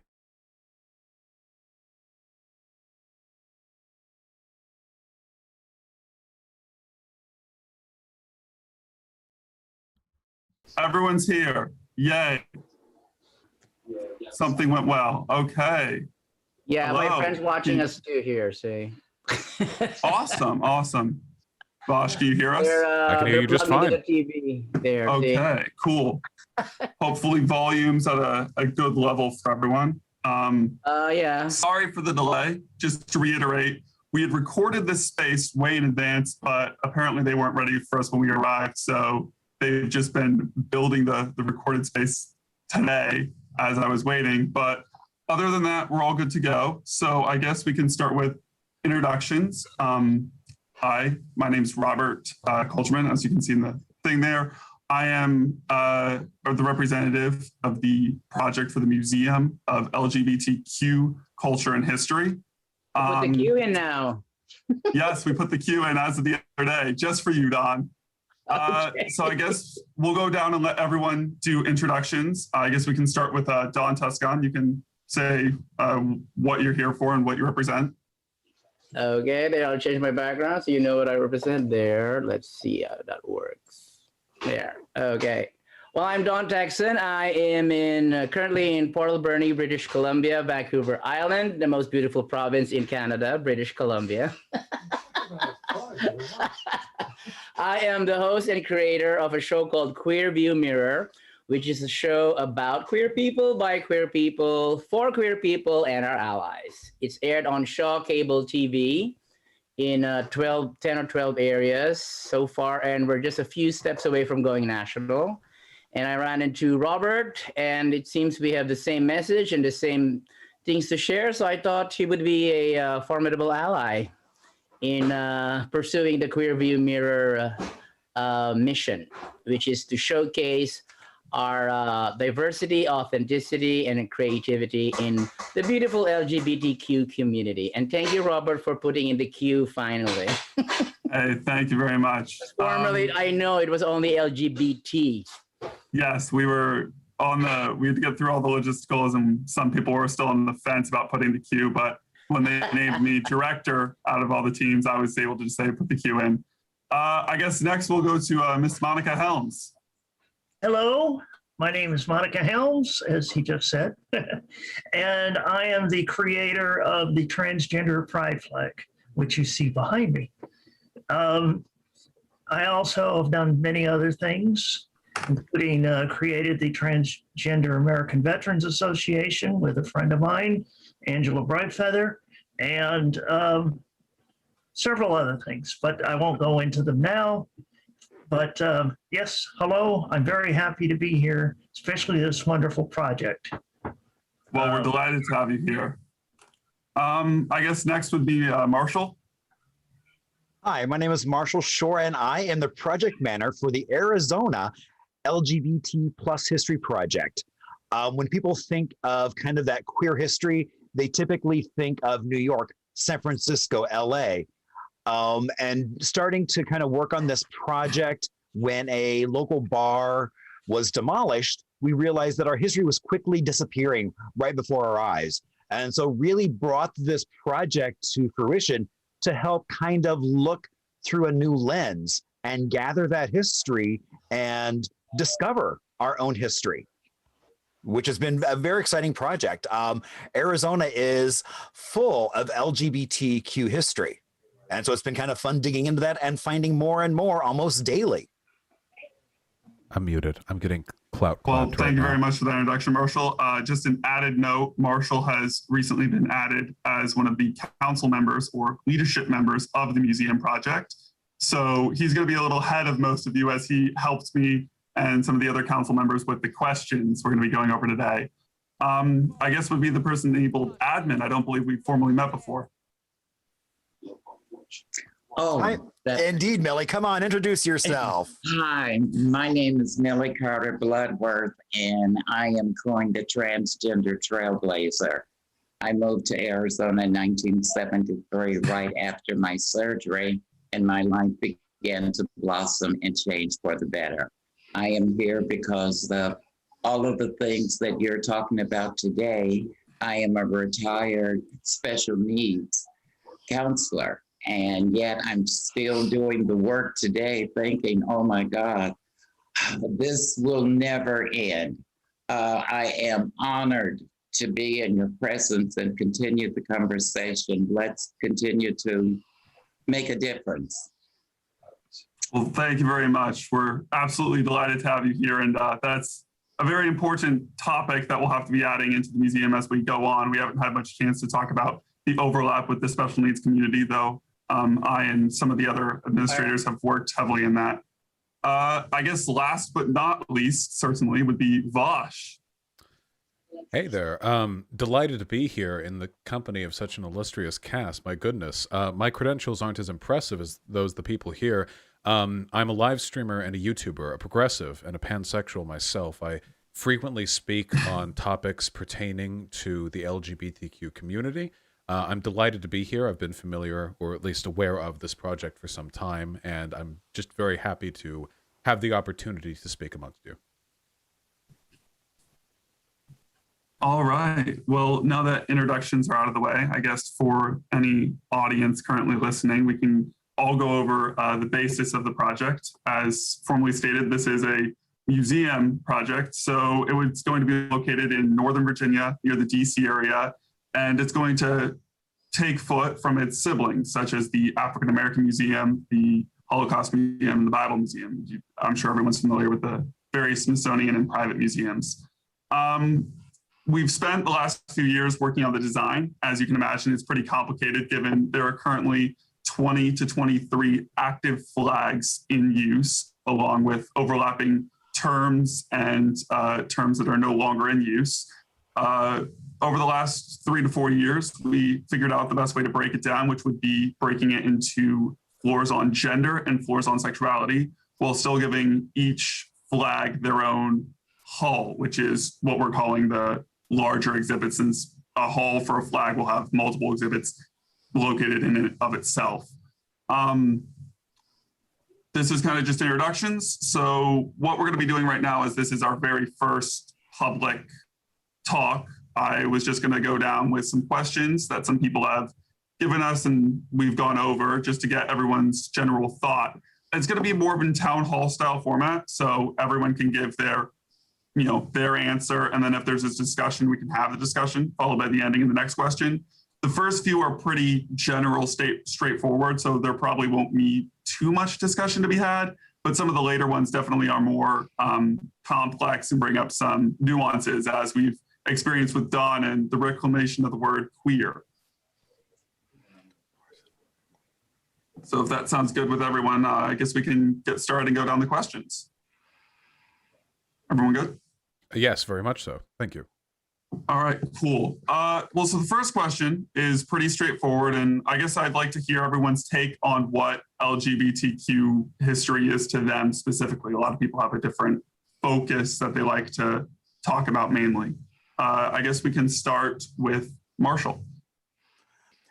For me, LGBTQ history really is those stories of people from eons ago and allowing them to have presence, their stories to be told, whether they are with us or not. As terms change, I know a project that I've talked with Monica about was a gender pioneer from 1906, a Russian gentleman who passed away here in Phoenix without a headstone, and actually come to find out it is the first, a guy has written a book about it, and it is the first book on a trans person in Russian. And so when he passed away here, and so even though those terms did not exist then, he was living his authentic life as a man, to the point where he actually had, he had one wife, got divorced, had another wife. And so it's really trying to allow for those stories to be told regardless of terminology changes, allowing those stories to just help document and create a path for all of us to see that we indeed are not a new thing, that we have been around forever. When you look at the term two-spirit, it's a new term for a philosophy that is centuries old. Okay, great. And I guess we'll go on to Monica next. Yes, well, my focus has been on trans history, but specifically military I'm muted. I can't believe history. They made the flag. What people the fuck? that served in the military that would be considered trans today, or those people that are gender non-conforming. A lot of women served in wars to either fight right alongside their husbands or fight because they wanted to fight and they couldn't as women. So they went in as men. And there are a few that actually continued living as men past the war that we were in. So I also am familiar with a lot of the 20th century trans people that have served in the military, many men who later transitioned to their true selves. And like myself, I served 8 years in the Navy, served on 2 submarines, and I transitioned later in life. So there's many like that. Their stories are wonderful to think about. But I like the idea that, the gay and lesbian people were able to serve openly in the military. And then finally we came along afterwards, 5 years later. So there's a lot of history, everybody together, but I'm very glad to help people. If anything, if I can't find it, I know somebody will know who will know it. So thank you.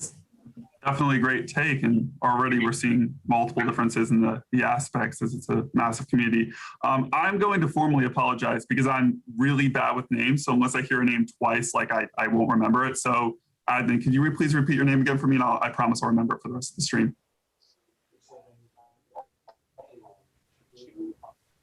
Of course, are you talking to who? I'm talking Melly, that is you. Melly. It's pronounced Melly? Millie. Millie, okay. All right, Yes. Millie, thank you. I have a neurodivergency, so names are particularly hard to remember unless I hear it twice. You can go up next, and then we'll go on to Dawn and then Bosch, and that's the order it's laid out on my computer. Thank you. I hate Zooming. I've always done this in the doctor's office, in the teacher's office for the past 40 years. Special needs, looking at it. Thank you, thank you. I am on the fence. I am a product of the 60s and watched it change. I was also early on in my life pushed in a part of segregation where Black students were bused. I am also a part of my life where my grandfather looked like this panel and had jungle fever and raised my grandmother and all of the children in my family. So when I look at trans in the 60s, it was something to be excited of and lived to express your sex. Rudy Gernrich came out with the topless bathing suit, and I was 2 years on hormones, but I was still hanging. And I went to the beach thinking, eating the beach out, but never thinking that I was going to be arrested because I was a boy. And when the police took me away and said, oh my God, the dude looks like a lady, that made me feel good. So when I look at growing up, I had to hide. I couldn't be open and let others know that here I am. I had to have a job. And I didn't want to be a whore. I wanted other things in life. I am glad that we're having this conversation in the next generation of LGBTQ. They didn't have that. I'm a product of the Benjamin and money. You could not straddle the fence in the 70s. I've had drop dead gorgeous girls that have committed this and have taken their lives because that mind did not match that vagina that they had put in. So I am still sad and excited about the life that I have lived and had the opportunity to live it and meet others like me and others not like me, because there was a fence already drawn in my life saying, you're not good enough. I had to prove myself to be good enough to be invited at the table. That's where I am. And I see it changing because today there are 7 LGBTQ students on campus, and there is still not enough information out there about us. But they have a degree. That's where I am. I've lived it and I've seen it. Thank you very much for that. Definitely, education is a huge focus. And one thing about museums is they allow educators to take their students and explore a little bit more. Our next stream later next month actually is going to be with a bunch of professors from various universities in Pennsylvania and on the Eastern Coast. But Dawn, I guess you're up. So the question was, what's my take or my view on LGBTQ history? Yeah, it was, pretty much. Like, okay.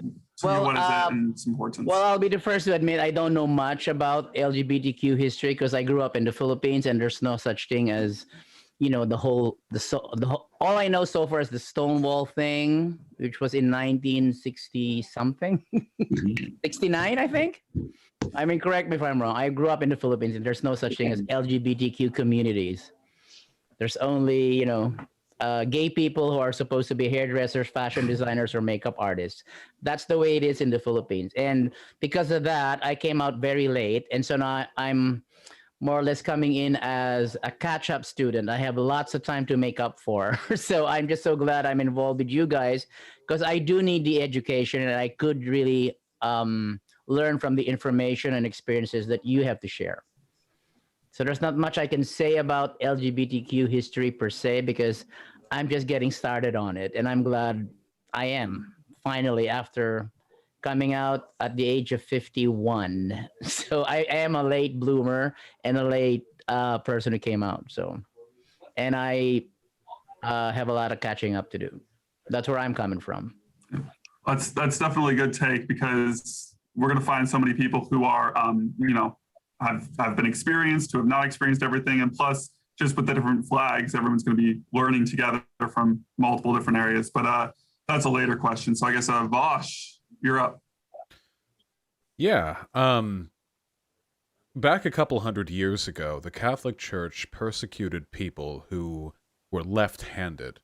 People who were left-handed were thought to be servants of the devil. They were taught that prayer and, chasteness could make them right-handed. Some people argued that it was a personal choice. There was some idolatry going on. And of course, nowadays, this looks and sounds ridiculous. Nobody today, I mean, maybe some people, but the vast majority of people today would hear of that bias against left-handed people and think, that is absurd. We don't do that anymore. We don't have any ridiculous, arbitrary, unjustified prejudices against people anymore. But I think 100 years from now, we're going to see the way we treat LGBT people today pretty much the exact same way. It's ridiculous. And one of the biggest frustrations that I have with the way the LGBT community is treated broadly is the idea that this is some sort of modern, frivolous thing. It's like these teenagers, the college students. That today is every bit as ridiculous as a Catholic priest in 1482 saying that this left-handedness thing is some newfangled fad, a product of fatherlessness or of, straying from the light of God. It's ridiculous. We have these prejudices and these presumptions that the life we live is supposed to be a certain way, and we're taught that through media. If you take a look at the television, the movies that existed back in the 1950s and 40s, you wouldn't have even believed gay people could exist. It would, conceptually, you wouldn't have even imagined.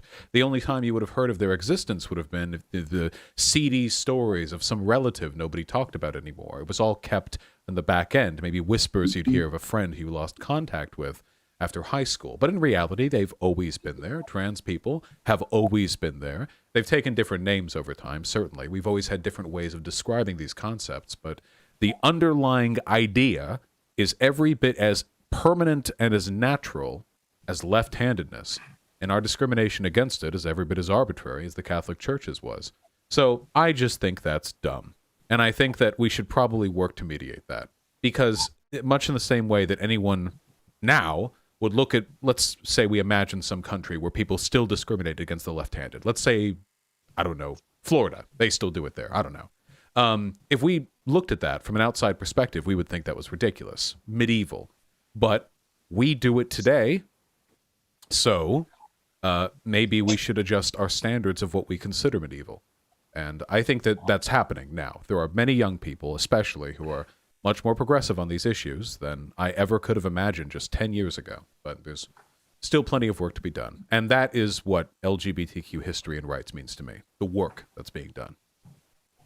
Yeah, I think that's a great take because as some of the younger people viewing will have seen, there's that common notation going around social media stating, oh, there are more trans people now or more gay people than there have been. It's a new thing. And no, it's not new. They just feel safe. Same with people who have mental health issues or who have mental disabilities or have physical disabilities or as Millie would be able to talk about, special needs. I have a sibling which multiple severe disabilities, and how many years ago would they just not have been really grouped in? Our next question is the last kind of just opener question. After that, we really get into stuff where we can more so have a discussion amongst ourselves. But this one's kind of like, it's a two-parter really, but you can answer it in one answer. So how well do you think that the LGBTQ history or queer history, how well do you think it's taught in the current education, just in education or in general society? And how well do you think that the community handles its own diversity amongst itself? So all the flags being taught, just conflicts between the different like gays and transgenders or bisexuals, the huge biphobia that exists. I guess we'll start with Marshall and we'll go in the same order. So, I think the one thing is when you look at different grade levels, what is taught. I can remember when there was all kinds of fervor over a book called Heather Has Two Mommies when that book came out from Allison Publishing, up to where you now can study in college queer theory, queer history, but a lot of work needs to still be done on actually identifying those folks that fall under that umbrella of who are those LGBT folks that may not, again, have had those terminologies. Mm-hmm. The fact that you've got with Monica talking about how the military, basic World War II ending and Stonewall happening in the late 60s was not a coincidence. Mm-hmm. There's a very strong tie to that. And that's not readily made. And so when I think that, as we move forward with LGBTQ studies, trying to ask more questions, identify more people, situations where language doesn't exist, or now trying to come up with terms to explain or describe folks that are no longer around, but still allowing their voices to be heard. Because, none of us got here all on our own. We are all on the shoulders of so many people that have come before us. Yes. And I think, and that's the important piece, is really allowing for those prior folks that have helped us that we may not even know their story, but now trying to give them some amount of respect that they do deserve. All right. Monica, you're next. Could you repeat the question just to make sure I got exactly what you're looking for? Yes, ma'am. So the question basically is, how well do you think queer just history or culture in general is taught in the education system, be it in actual education or in society? And how well do you think the LGBTQ community handles its own diversity? So like just between, gay people and transgender people and bisexual people, stuff like that. Well, I have to say that I live in Georgia, so I see a lot of discrimination to LGBTQ people, and of course, this lately, there every single state seems to be wanting to put out some kind of a anti-trans bill of some kind. Arkansas passed theirs and their governor signed them, and Texas will probably soon pass theirs. But a few states like North Dakota, and Utah, the governor vetoed some of these bills. So they're not going. So the part of the reason is, being in the South, don't expect to see much in the way of LGBTQ experiences being taught in school. Maybe in colleges, but definitely not in high school or grade school.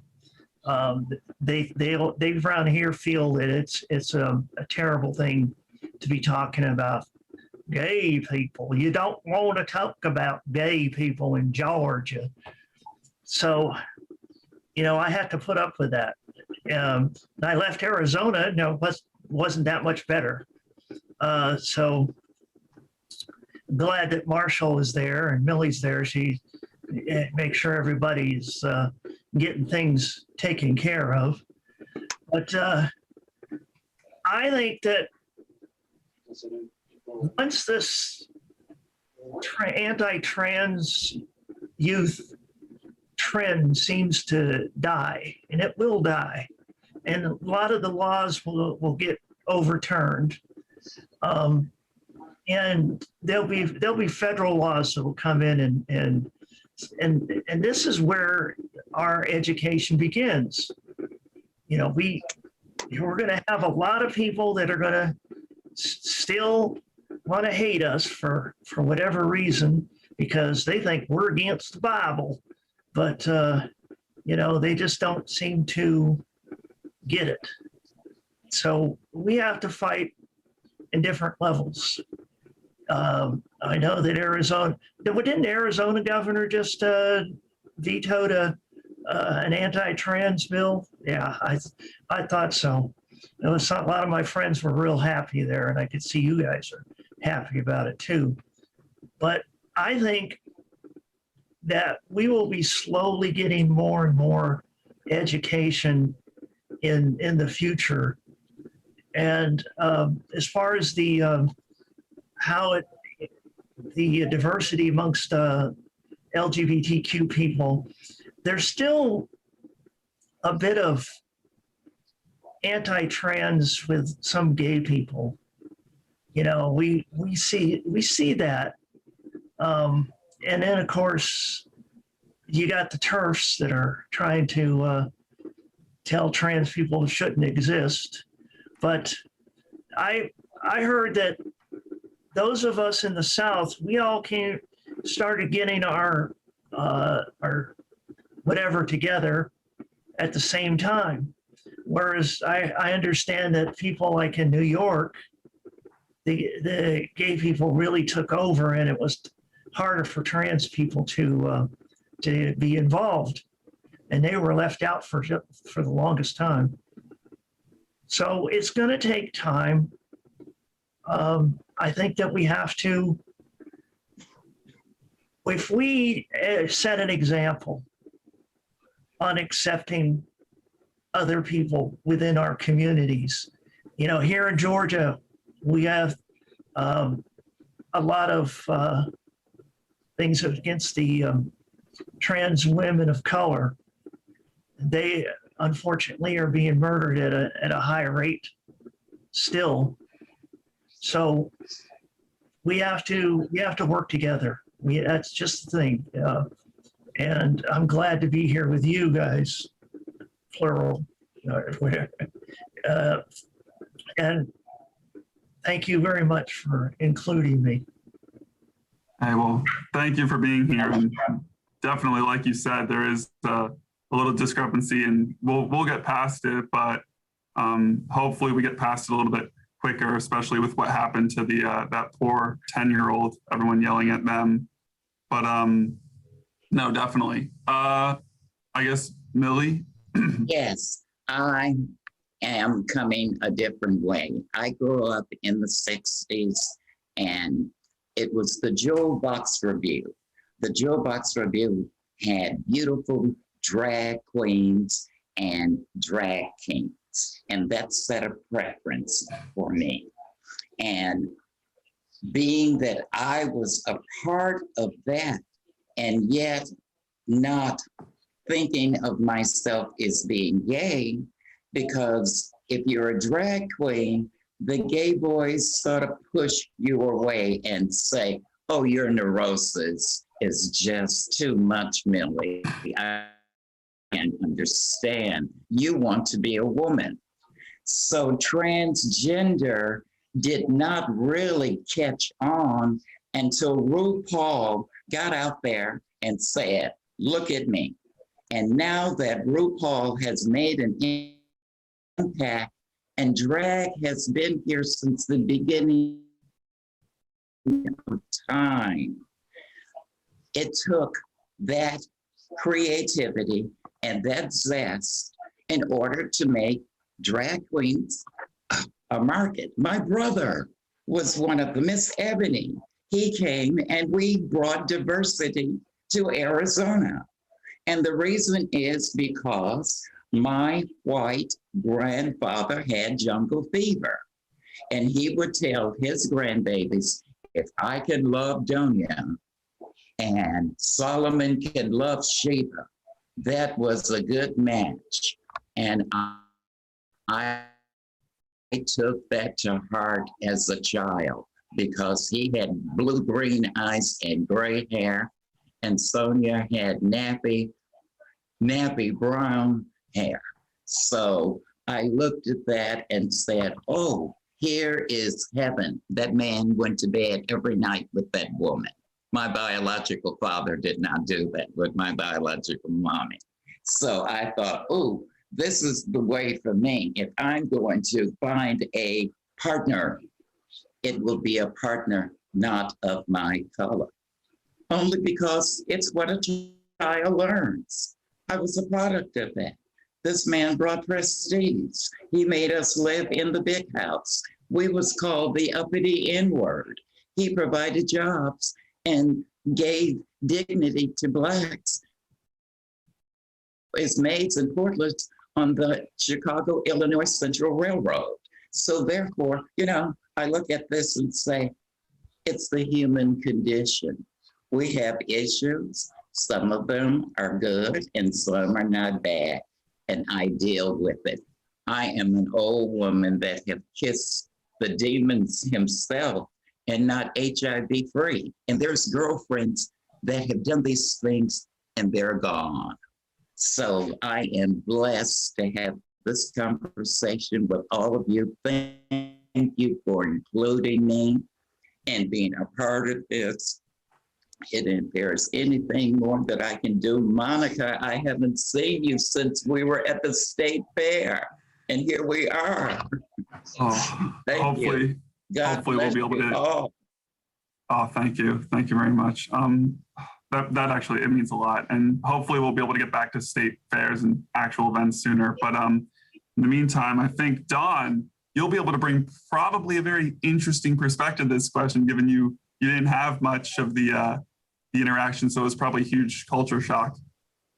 Well, fortunate for me, I am in the presence of Canadians who are here with me. So I have a little bit of an audience. And they're not young, but they're not old either. So as you were talking, I said, I feel like the odd man out. I'm the only Canadian who's not even a Canadian. I'm Asian. I've only been in Canada for 2006. So I threw the question to them about as far as education is concerned and what strides Canada has done. So as far as I know from Michael, he says there is such a thing in Canada called SOGI, S-O-G-I, built into the curriculum of the schools, elementary schools and high schools, like throughout the whole education system in Canada or in just British Columbia? Well, it's in most provinces to some degree. It varies. Okay, so SOGI means sexual orientation, gender identification, where children in schools are educated towards the idea of acceptance and respect, not just tolerance, because that's my stand. I'm not here to be tolerated. I'm here to be respected and in some ways adulated and celebrated, because we bring color to everybody everywhere. That's my stand. That's why we have the rainbow in our flag, because we bring the color to this black and white, dreary, boring world. Anyway, as far as the education of LGBTQ is concerned, I think Canada is, dare I say, a bit ahead of the US when it comes to all this stuff. Like we have gay marriage here. It's already undisputed. You can get married same-sex marriage is accepted anywhere in Canada, not just in some states of the US, as I understand. So as far as LGBTQ acceptance, tolerance, education, I think I have come to the right place. I have come to the right country. From the Philippines to Canada, and yeah, I said, when my family first thought of migrating to Canada in 1987, I said, I can't, because I was at a point where I did not accept that I was gay. I played being straight so well that I deserve a Lifetime Achievement Award. I was married to one woman for 26 years, and I have 3 sons, all adults now. And they already know about their father being gay since 2014. Like I came out late. And I even went the extra mile proving I was so straight. I was a high-profile pastor minister in the Philippines with a live television show that ran on Channel 7, one of the major TV stations in the Philippines. It was called Turn On to Jesus. So to thousands of people in the Philippines, I was known as Pastor Don Texan from the show Turn On to Jesus. And I did not preach against my community, of course. I always preach that God is love and he accepts everybody. But my other colleagues in the ministry, of course, always preached about Sodom and Gomorrah and fire and brimstone and the judgment coming upon the perverts and the homosexuals and blah, blah, blah. But that was written in Romans chapter 1 by the Apostle Paul, who is very strongly rumored to be gay himself. But anyway, that's for the Catholics to resolve, as far as their dogma is concerned. Growing up, going to a private Catholic school, they tried to resolve that as best they could. But no, we've got to work on adding that. I mean, our education system's pretty much, and Vosh, you can correct me if I'm wrong, you're more familiar with this than I am, but I'm pretty sure it's related just to university level, with some, like, high schools mainly have clubs, and right now, as we see with all the states, anything lower than that, they're just like, why do they need to know? Mm-hmm. Well, according to my friend Michael here, there was a Christian university that prescribed or required somebody to be Christian before you could enroll in their university. Well, if they're private, they can do that. Oh, they even had to sign a document to apply to that university that they will not have sexual relationships outside of marriage. So, that whole standard, straight, two-faced moral code. Like anyway. the rings we had. Anyway, they lost their license. That's how strong Canada is here. They lost their license. Well, I'll let Vosh take it away now, and he's on the opposite coast as me, so we can probably maybe correct some information if I gave anything wrong. No, you're completely correct, especially with lower education up until college. I think that basically anything other than heterosexuality is basically considered to be a sexual topic. Like, it's inappropriate to teach kids about it, Heterosexuality is either assumed or it's referred to as a matter of biological course. It's physiology, chromosomes and what have you, which is very sterilized, very medicalized. But any mention of homosexuality or what have you, it's usually treated as more of like a flourish or a lifestyle choice. At least that's the way it's kind of treated implicitly in the way people talk about it. And for that reason, it's considered frivolous and inappropriate for children. Now, the college experience that I had was very LGBT friendly. I think it was about as friendly as you're going to get. I think that the college experience I had was pretty much a model of what good LGBT positive experiences should be for people. But man, just even back like 10, 15 years ago in middle and high school, these topics are spoken with such hushed tones. Such a, it's everything is covered in the shroud of conceit and mystery. I don't even remember how old I was when I first realized what bisexuality was. And it took even longer for me to realize what transgender meant, because, we hear these terms early, but usually it's in a negative connotation.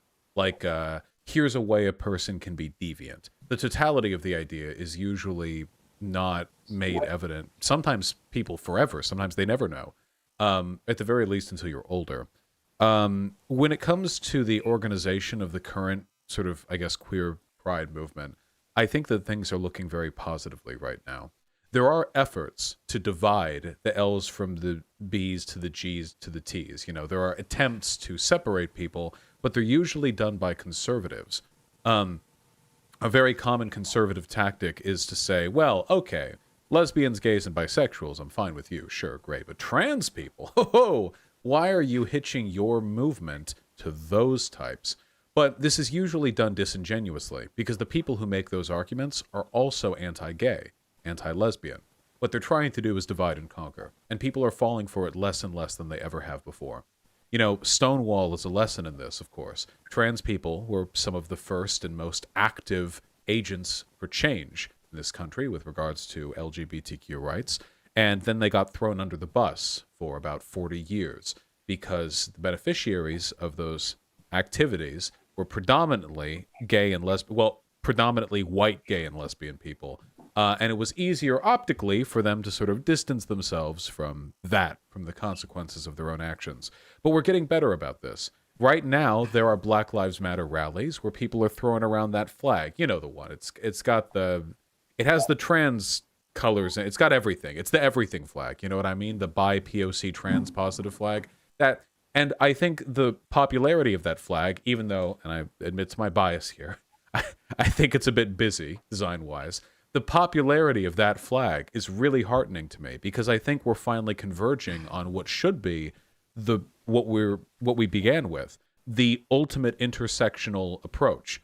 You're holistically progressive. If you're for one thing, you're for everything. You all stand together. Because if you let conservatives or reactionaries take any little bit of your advocacy movement, they'll use that as a wedge to drive people further apart the next time these topics come up. So you never relent on anything. Never relent on the child trans healthcare. Never relent on the bathroom accessibility. Never relent on BLM. Don't relent on any of the issues because weakness on one side of the progressive front is weakness for every progressive.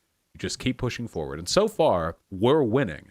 The stats pan that out. Every single time a poll is taken, general acceptance of gay marriage, of trans people, what have you, it goes up. Not just here in America, but elsewhere around the world too. Argentina and Spain both have really, really solid public perceptions of trans people, for example. This is a worldwide movement. And while I can't say that we're incapable of losing, I think the odds are very much in our favor at this point. Yes. No, definitely. And like you said, the divide and conquer, as we saw with the original appearance of Western separation bathrooms, was to try and keep, it was an anti-feminist thing, try and keep women more in the house. And then with the voting in the US, where recently they voted against the trans rights bill on the West Coast, saying, I forget which state, but it was saying, oh, we need to protect women's rights. And then they had the Women Inclusion Act, which they also voted against literally the next week. And going off on like history, no, definitely. One thing I wanted to say off of what Vosh said was in schools in America, it's kind of taught that it's the default to be cis and straight is the default. And this is something I see before this. I worked in Hollywood back prior to COVID when that was a thing. And I'd work on small, web series. And I'd noticed a lot of writers and a lot of people, every time they change someone ancient, like with the one character from Star Wars. He's the Han Solo's friend. Why am I blanking on this? Chewbacca? Did anyone? No. The one who had the Falcon prior to Han. The really cool guy. Yeah, like the really like the player guy, Lando Calrissian. Yes. Yeah. They recently announced he's paying. He doesn't care. He goes into a bar. It's like Woodstock. He has fun with it. And the actor who played him came out and said, yeah, we acted him like a dude who just does whatever. It's a guy, it's a girl. He wins a mining or a hotel one day and sells it the next day. And a lot of the fans freaked out as to like, oh, this is some woke push forward. You can't change a character. And I'm like, this is a character who we don't know their sexuality. We've never seen them in a relationship other than a one-night stand. We don't know literally anything about them. This would be no different than if Malfoy's Goonies, Oil and whatever the one was, came out and suddenly one of them was trans, one of them was gay, and it just happened, and that came out later. And they go, well, yeah, but we already know they're straight. And it's like, do we? It's treated as kind of the default, and that's something that we definitely, as we go more into theory in university and those people get out and start teaching, we'll slowly start to see that change more in the US too. Don, did you have a question? I saw you raise your hand there. Yeah, I'm just curious about Vosh has the best audio. So what mic are you using? I'm just curious. It's an AT-AT40 Audio Technica, and thank you. It's just a product of the industry. Can I add one quick thing, by the way? Yeah, go ahead. I also think it's important to point out that the arguments reactionaries have been using against trans people today are the same ones they were using against gay people 10 years ago. The trans bathroom bill thing, we don't want trans women in our women's bath. This is identical to arguments that were made against gay men in men's locker rooms, or anything to that effect. And those arguments were the same as arguments made 50 years ago because white women didn't want black women in their changing rooms and bathrooms. So it's the same.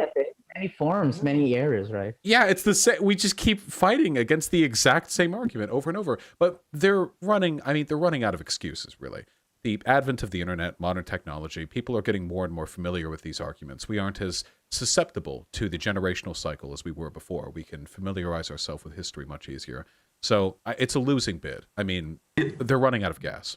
The argument is also less valid as time goes on, because like the argument, we don't want trans people in the bathroom for the safety of women.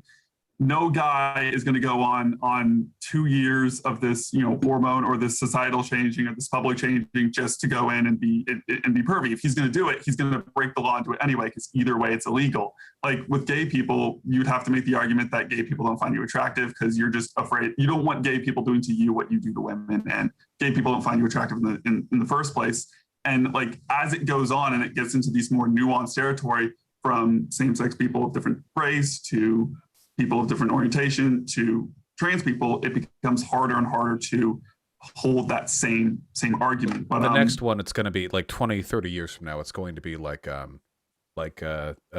we don't want ghosts inhabiting the same restroom. There's got to be whatever comes next, and they're going to make the same argument. And I don't know if I don't know if I'll be on the pro ghost. From another planet. Yeah, exactly. Do we want to share our restrooms with extraterrestrials, robots, and ghosts? I don't know. I don't know where I'm going to sit on that side of the aisle. Maybe I'll be a robophobe. It's cute, fine. Yeah, but assuming they're not already here.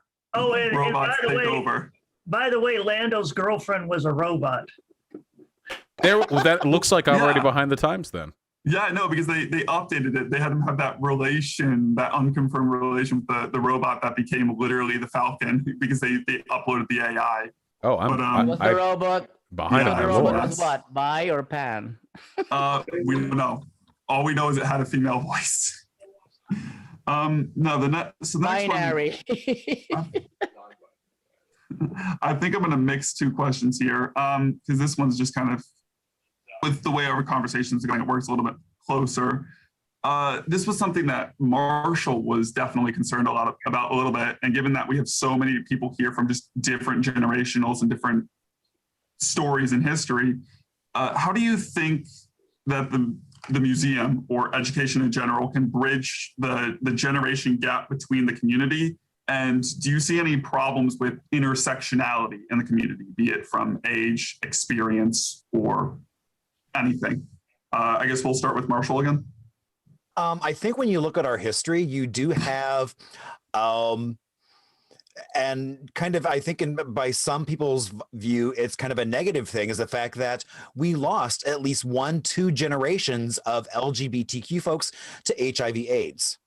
I mean, growing up in a small Indiana town, pretty much not many survivors from that entire community of friends. I'm one of, as far as I know, 2 out of a whole crowd. Those voices have been lost, and they ranged across the spectrum of people. And I've also heard from younger folks about, well, why do you keep bringing up that doom and despair of HIV/AIDS? Because now it's a manageable, livable disease. But again, that is part of our history. And views of things can easily change. We now have gay marriage that is legalized. But not everyone, I mean, my partner and I have been together 27 plus years together. We are still not married. And allowing for those differences of we don't need a piece of paper to say, hey, you know, you've got a relationship. And I think everyone has a valid voice, whether I've talked to folks who are freshmen in college who have a cohort of trans young men that run around. And I'm like, you know, I really would love it if you would pull out your phone once a week and just do like a video diary of what you're doing, where you're going, what cafes are you going to, what classes are you taking, what are kind of the issues. I was like, you know, it may mean nothing now, but in 20 years, looking back and reflecting on those teenage years, I mean, I can't imagine in college having a group of trans men to hang around with. And I think those differences in how communities view things evolve over time, but I really think the museum can really kind of allow that intergenerational. I know it's like with Millie, we've done some storytelling things, and I think that's a great way to get people to start sharing those intergenerational stories so that we start to capture what was it like back in the day versus what is it like now. It may not be the easiest now, but we've all overcome hurdles, and that's the commonality, is coming over hurdles. And so sharing those and getting us all to realize, you know, whatever those hurdles are, we're all here to support you as you climb over those. Yeah, definitely. I think that's a great opening start and a great take on the definition as well. Obviously, that was your question, so you'd be prepared. I guess, Monica, do you have anything to add to that? Well, I liked what the Smithsonian did when they accepted my flag. They just not only got the flag, they wanted to know everything about my history. They wanted to know, you know, when they found out I was in the military, they wanted to know all my military stuff and everything that I did, a history of my children and they wanted to know the whole story. And so it's just not just, hey, we have this item. We want to know where it started, where it came from, what was the inspiration, what was everything. This is a model that I think this museum should use, is to go into the history of the very people that have created these various flags. Find out as much about them as possible.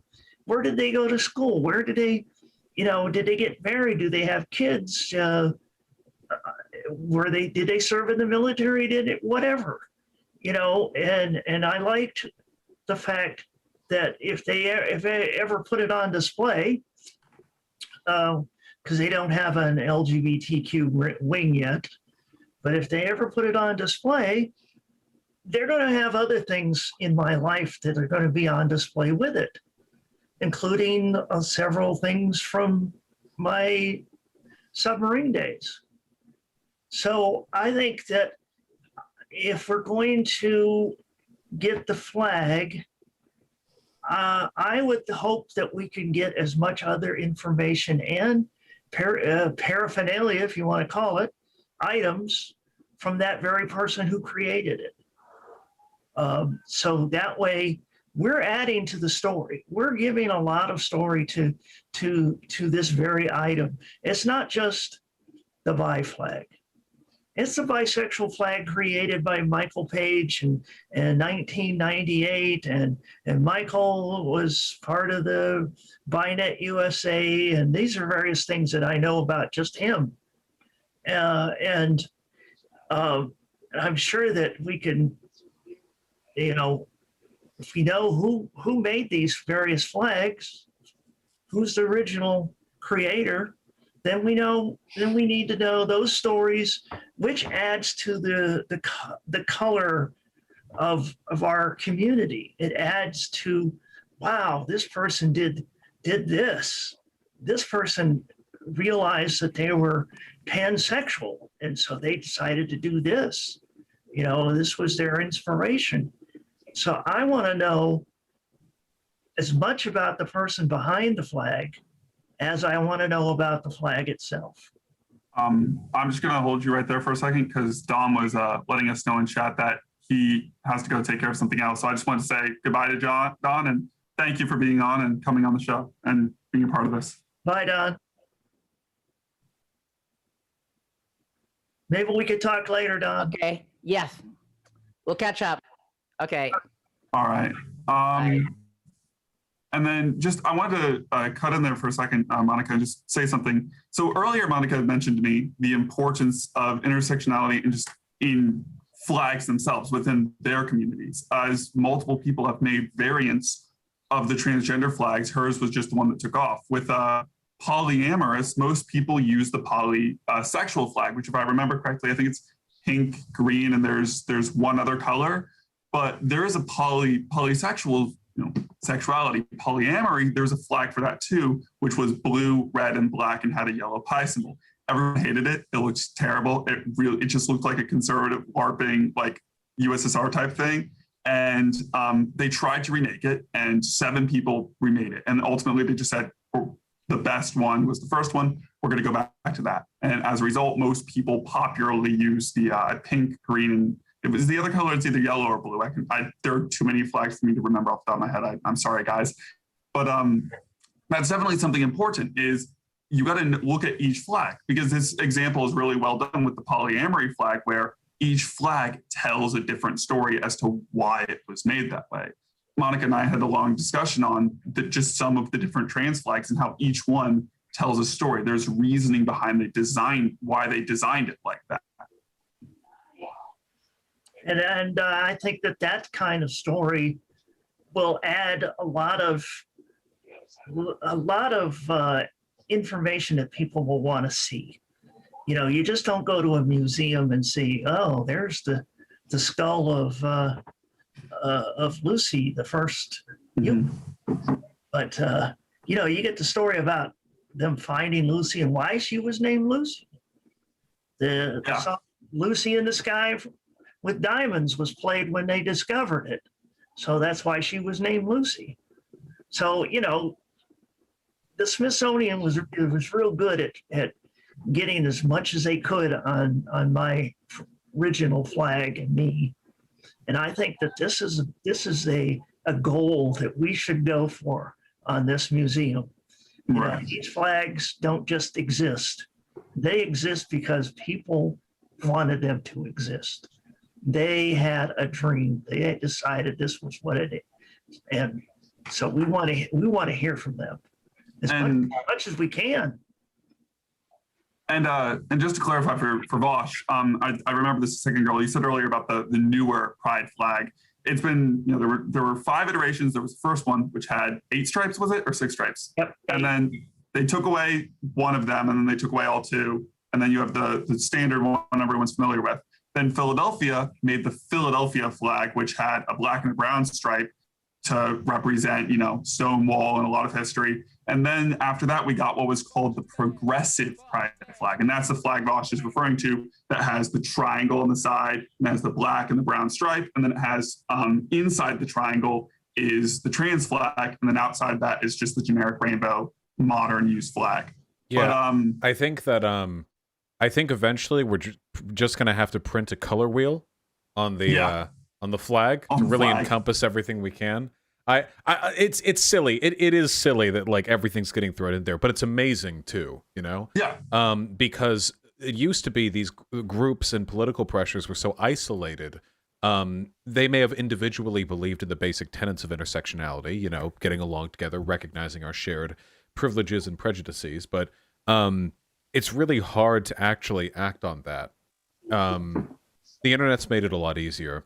You were, what was the premise of the original question that you asked? I had a response to that prompt, but.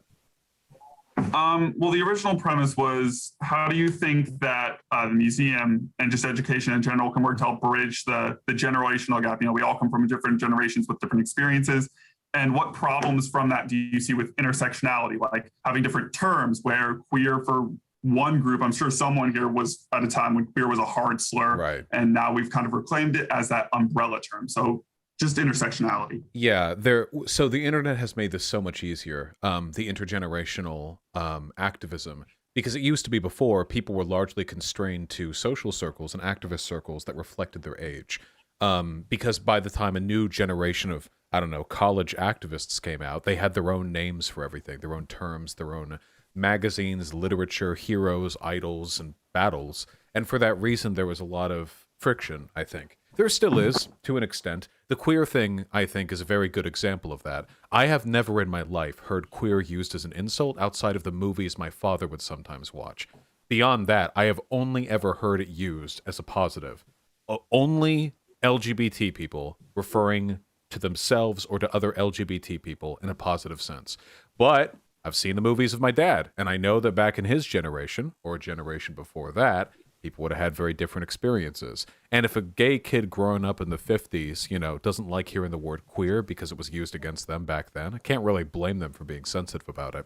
It seems like inevitably queer is going to be recontextualized. That just seems to be the course that we're on, which is probably good, fewer words to hurt people with. Another big intergenerational gap that I see are TERFs. Many TERFs act basically identical to second generation or second wave feminists.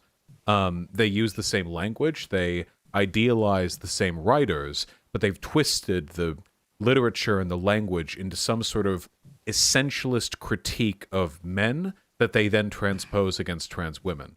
If you look at the people they read and the arguments they use, they're very, very fundamentally similar to some of the radical feminist writings back in the 60s. It's just, of course, you know, now we see how that writing pans out over time. I'm fairly critical of the way those ideas manifest today. I mean, J.K. Rowling is a great example. For one, J.K. Rowling is very classically a TERF. Her arguments against trans people are rooted in, I guess, the worst expressions of second wave feminist writings you could find, where all the power dynamics and relations between men and women are reduced to biological essentialism.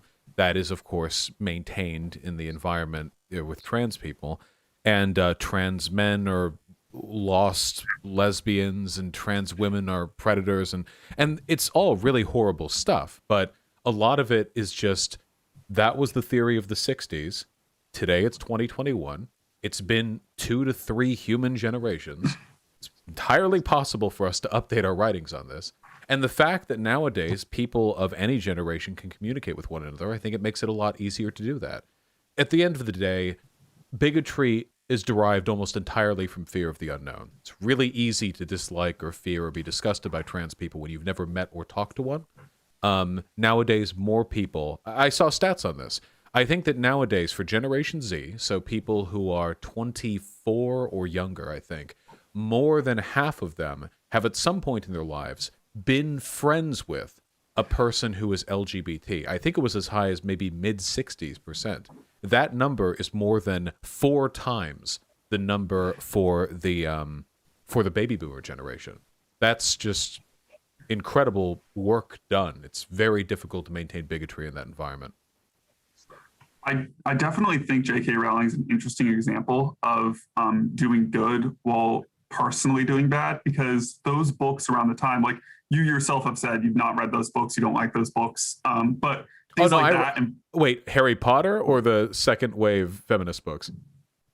You didn't like Harry Potter, did you? Did you read it? I did read it, but I don't like. Okay. That's my anti-British bias, but yeah, I did. Some other YouTuber didn't like it. I must have gotten that confused because they hadn't read it, but they read reviews and didn't like it. Either way, things like that and like Percy Jackson served as this big societal boom. It was, you had all these queer kids who didn't have anywhere to go. They weren't accepted into society. They weren't accepted at home. Online hadn't given them this like online, presence where you can talk with people who understand you yet. And these books served as this escape, to the point where a lot of those kids overlooked the bias, to the point where with like Harry Potter, some of the bias didn't come out till later in the book in terms of just bias you saw with Jewish people and transgenders and other people like that. And I just think it was interesting. So to go back to Millie, I actually had a question for you in regards to this as a whole, the question we just asked.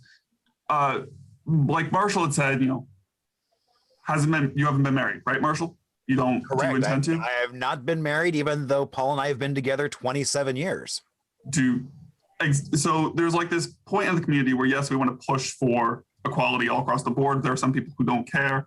I want to know your take on the importance of everyone working together, even for things that might not necessarily internally affect them. Just because one of the council members of the museum, she's in a straight passing relationship, and she could get, married, but she and her partner can't. They're basically eternally engaged because they have a disability, and they're like, obviously just societal issues all the way around. And if you stamp one law, it might not necessarily affect the other. So I was wondering if you have any thoughts on that because of your work. Yes, it takes me back to the days when I owned 3 houses for HIV.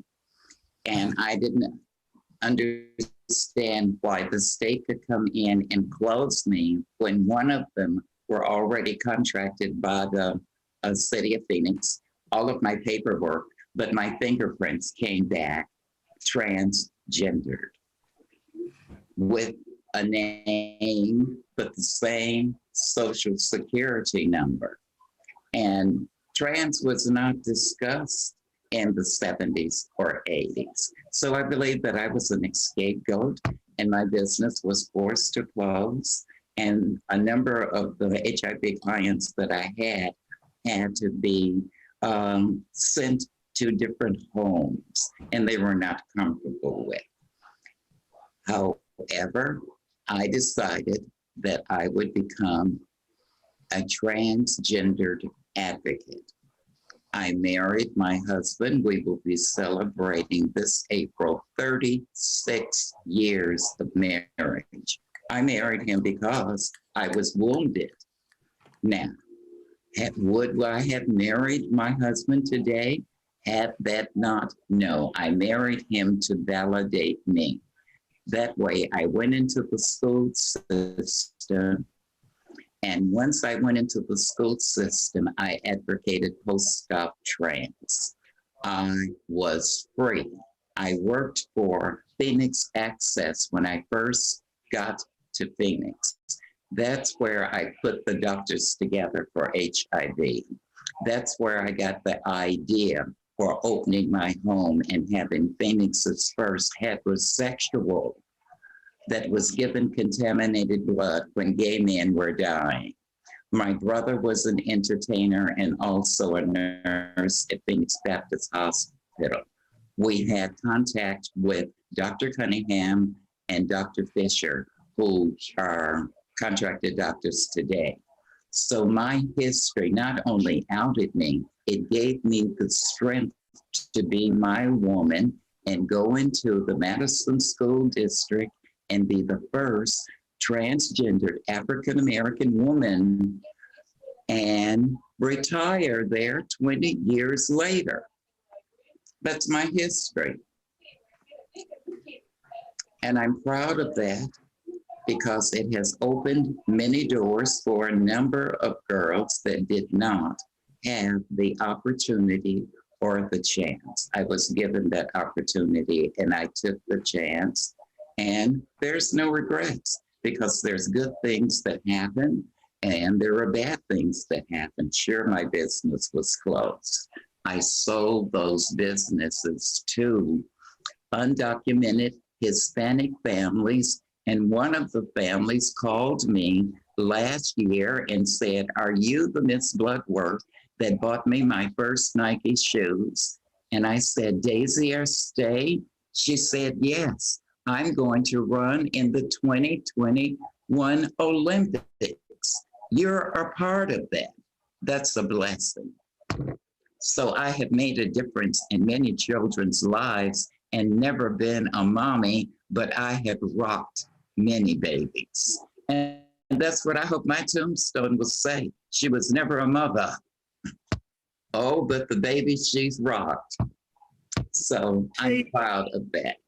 Did you say you were working with Dr. Fisher? Oh, yes.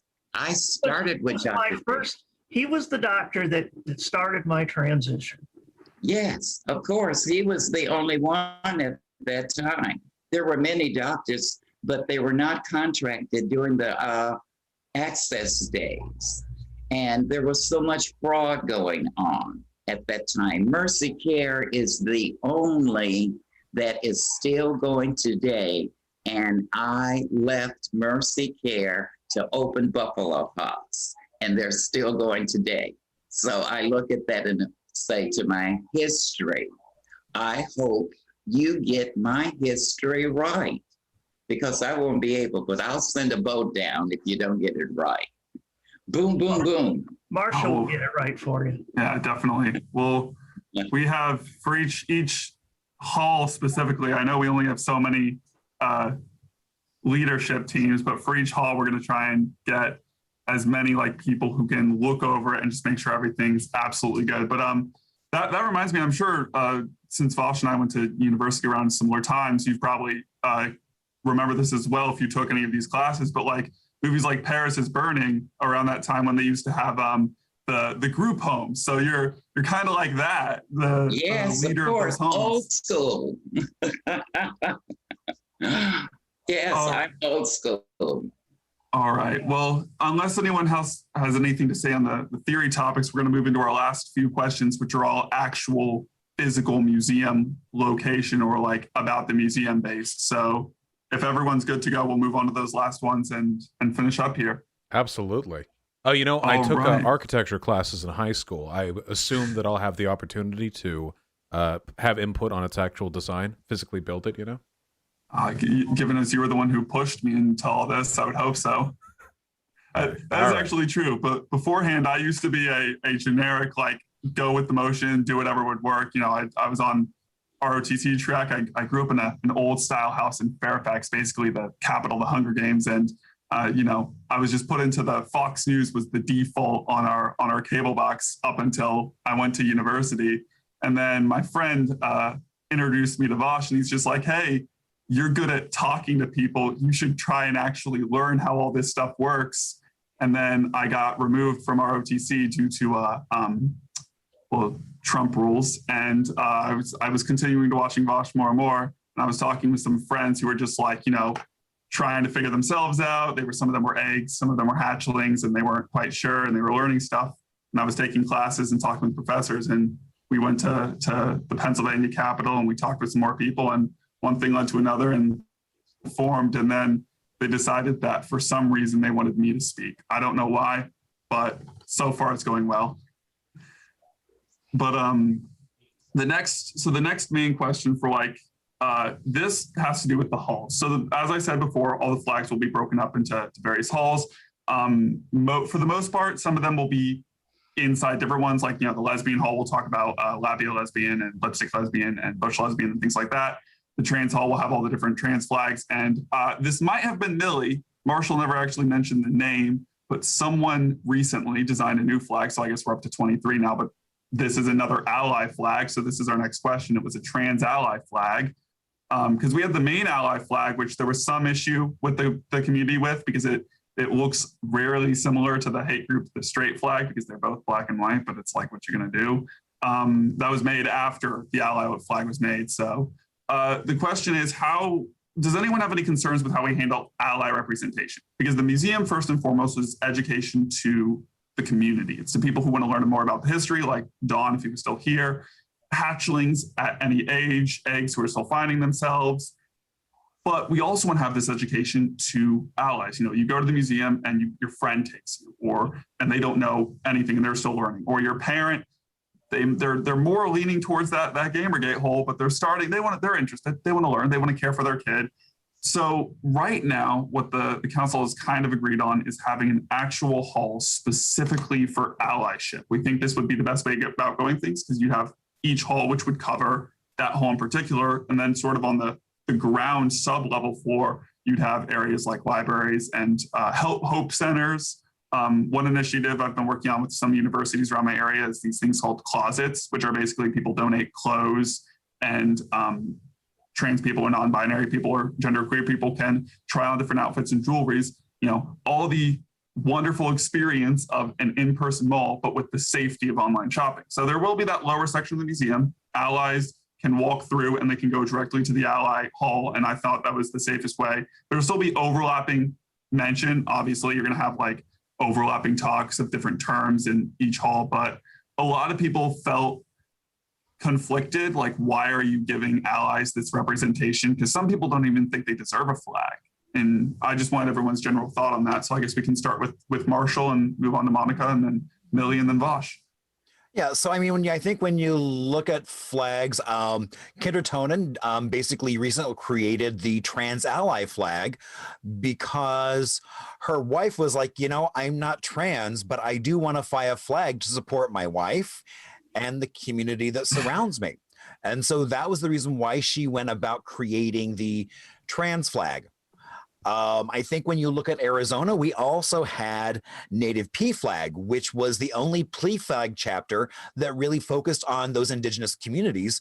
Until recently, they couldn't continue leadership. So actually, they are no longer a P flag chapter. I think it's important that there have been allies pre-flag, just in terms of our communities. They were around long before a flag, but that is now a marker, and using that to organize the story, but that there are stories that will exist before that, as well as stories that exist after that. And I think as long as we allow for that continuum of stories throughout those times, that really, for me, is the focus. All right. And before we move on, just try and highlight the focus a little bit more, because I think we're all in agreement pretty much on what you said with flags in general.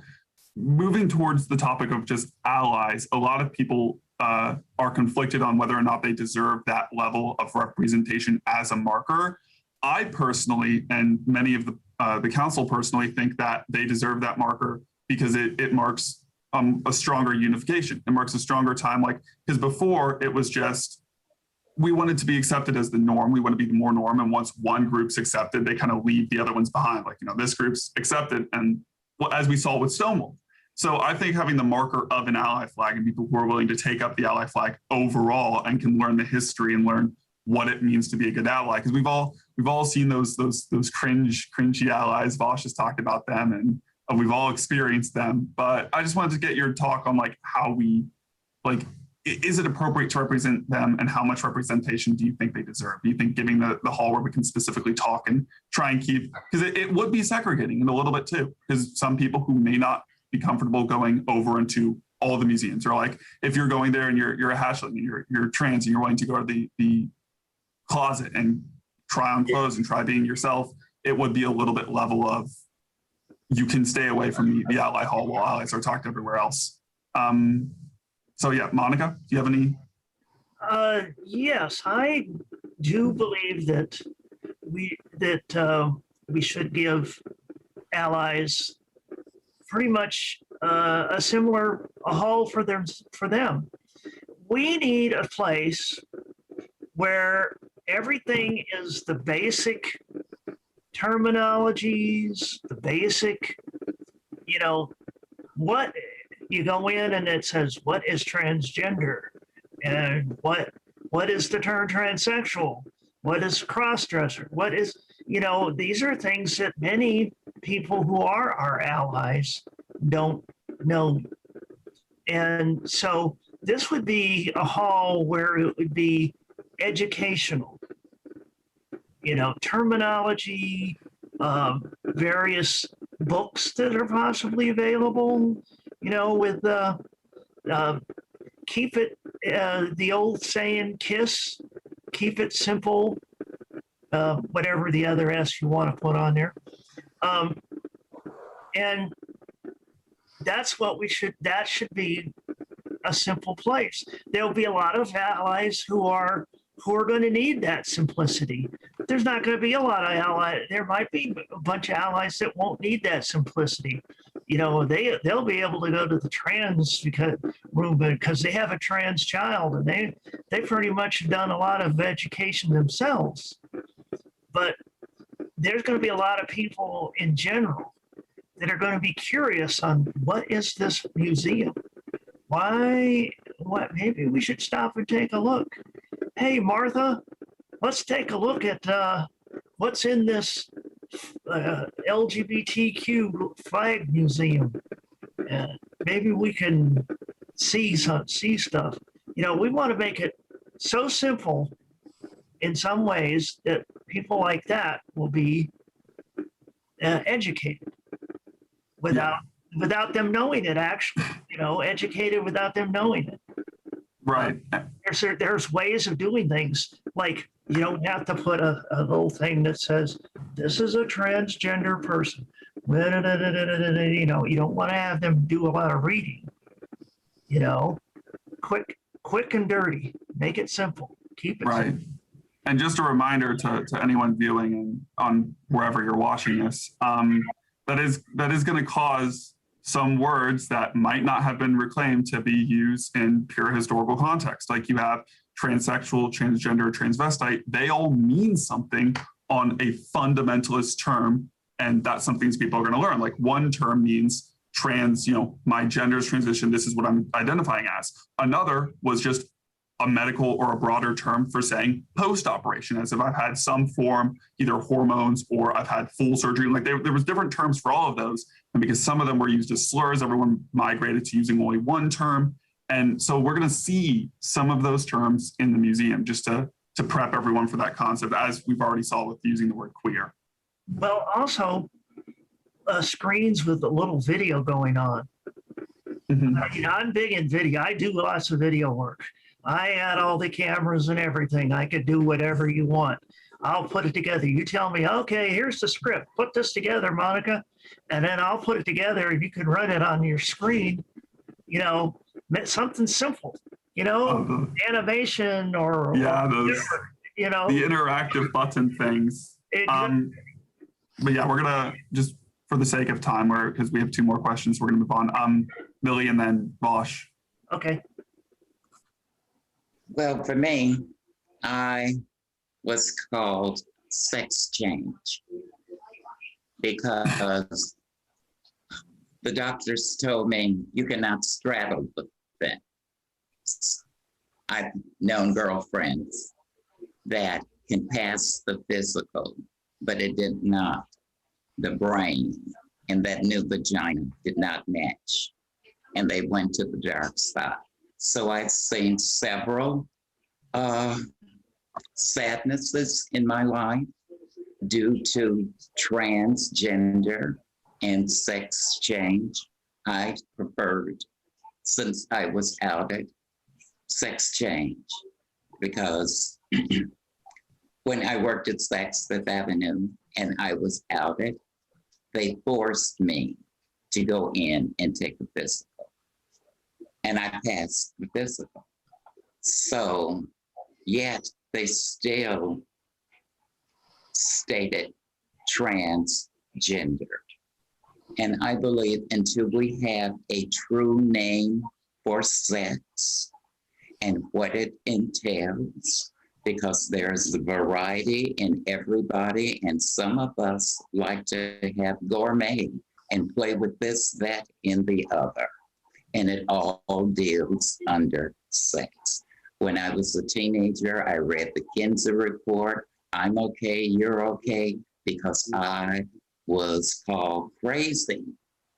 Boy, you want to go and have your dick cut off. Oh, can you imagine being told that and you're a kid or a teenager? Yes, I want to have it done. And I remember the night that I had it done when they shaved me, and I watched him for the last time and said to myself and God, when I wake up, I will have a split. And true enough, when I woke up that next hours or so, my legs were tied to the bed and I had so much cotton and padding over my vagina, and an IV tube. And I was excited. It was over for me. I had become that impossible woman. And from that day forward, I had said, I am a sex change. I was born with a dick and nuts, and you removed them, but you built me a vagina. I can pass the physical. So I married my husband to validate myself. Look at all of that fear, and I'm still going through that today, but not as much pain because I'm transparent. I show you the woman I am and live it. And you can say, you can take Miss Miller to the bank. That's the only honesty I know and to have. And since I'm being pushed under that scrutiny, I still get that. Today, 40 some years later, teachers looking at me with disgust and disdain, but that's okay. I'm stronger than that. I have lived a happy life as a woman, not just transgendered, but fish, woman. So, yes, but there are many girls that have not had that opportunity, and the surgery is not for everyone. You have to know your head before you can get what you want on the bottom. I've seen so much sadness. I want the sadness to stop.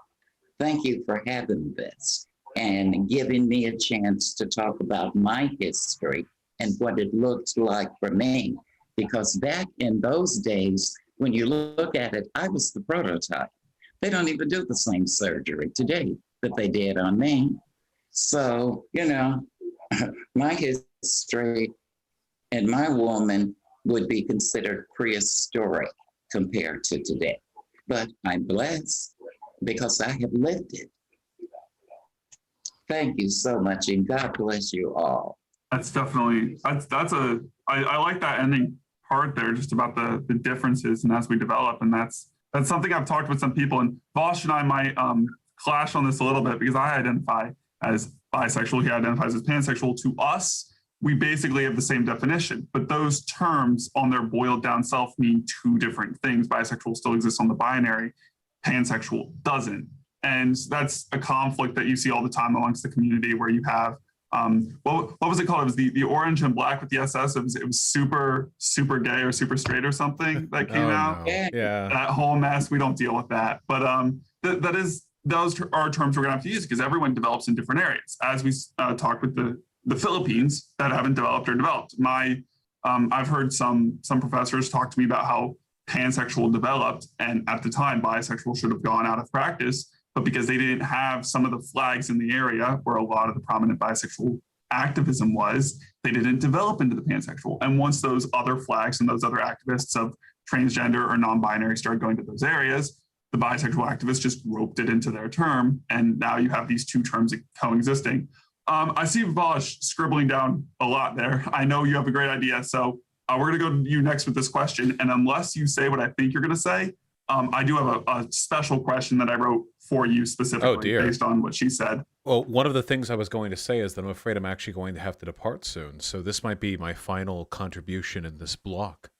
But so to a number of points here. First and foremost, at this point, my position on the bi-pan discourse is this: I do not care. Whatever term people want to use, whatever makes them happy. There's probably no benefit to be had from parsing out the semantics on that. I actually do have a slightly more contentious opinion with regards to the ally wing and the ally flag and stuff. Now, this is just my opinion. I know people are going to have different experiences. But when we talk about the trans flag or the gay flag, we're talking about two different and overlapping things that sometimes mean different amounts in different proportions to different people. When a person flies a trans flag, are they saying they are trans, or are they saying they support trans people? Now, I'm not trans. I've flown the trans flag. When I do it, I'm saying that I support trans people. I don't think anyone has ever come up to me assuming I'm trans because I had a backpack pin or a little flag on me that had the trans flag. I think that what that means to people, whether they would prefer the flag to represent an identity or an idea, is very much a personal matter. But I will say this much. This sounds a little bit strange, but hold with me here. When I went to college, there were plenty of people who were not gay, lesbian, bi, or trans, but they were culturally those things. Culturally LGBT. And what I mean by that is, even though they personally were cisgender and heterosexual, the mannerisms that they had adopted, their ideologies, their political positions, were in line with the LGBT community.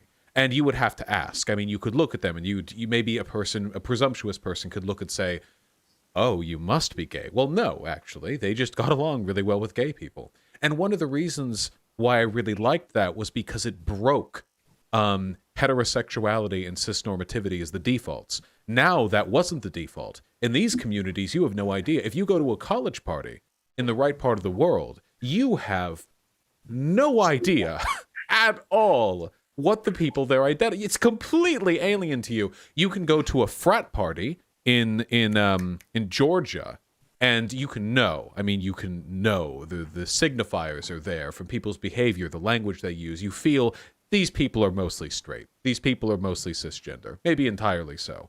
But in some communities, you cannot tell. And I really like that. But that thing that I just described is most enabled by the belief that the flag represents an idea, not an identity. It further blurs the lines. A trans flag worn on a person's backpack or a pin on their shirt doesn't identify their personal demographic characteristics. It identifies their political beliefs, which in my mind is actually much more telling of a person. But again, this could be my bias.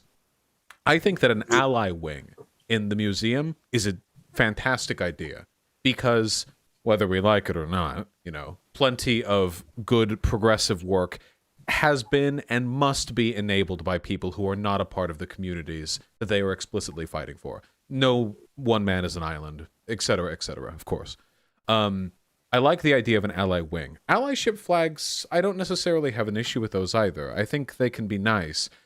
I'm not trans again. Maybe I would think if there was a trans flag and a trans ally flag, which would I rather see hanging outside of a college dorm? The trans ally flag, I mean, they both signal the same idea, that trans people are valid, but one of them says, I think trans people are valid, but I am not of them. And maybe there's something, well, not exclusionary necessarily there. Maybe there's something more ostracizing. If there's anything that I would suggest very strongly, it's some kind of message in the LGBTQ museum. Something like, we have split these wings, not because these movements are separate, but because explaining their development within the confines of a building limits us in many ways. In reality, all of these movements, the gay, lesbian, trans, pan, bi, whatever, overlap and intersect in myriad ways, and their struggle is a collective struggle. So remember, as you proceed through this wing or another, that you're seeing only a slice of a greater whole, not separate ideas enclosed within the same building, but the same idea fractured because of buildings being physical spaces that have to be designed as such. I think as long as that idea is being communicated, I'm very much on board with whatever follows from that point.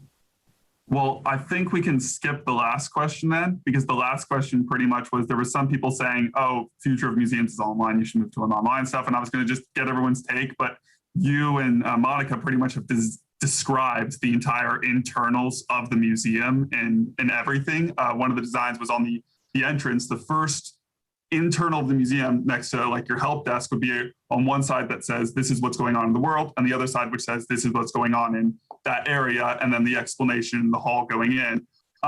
Before Vosh, before you go, I just had one question for you. Yes. So this goes off what Millie had said.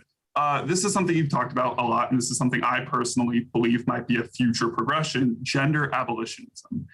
There's been multiple just different definitions of this that I've seen, and to me, what this means ultimately is outside of some jobs, like let's say movies or some sports and medical, gender doesn't really have a term. We can talk to people, we can say names, we can ask them what their pronouns are. In the museum, we're going to have the little, you can write your name and your pronouns. But because you just have so many different people, especially in the trans community, like what does it mean to truly transition?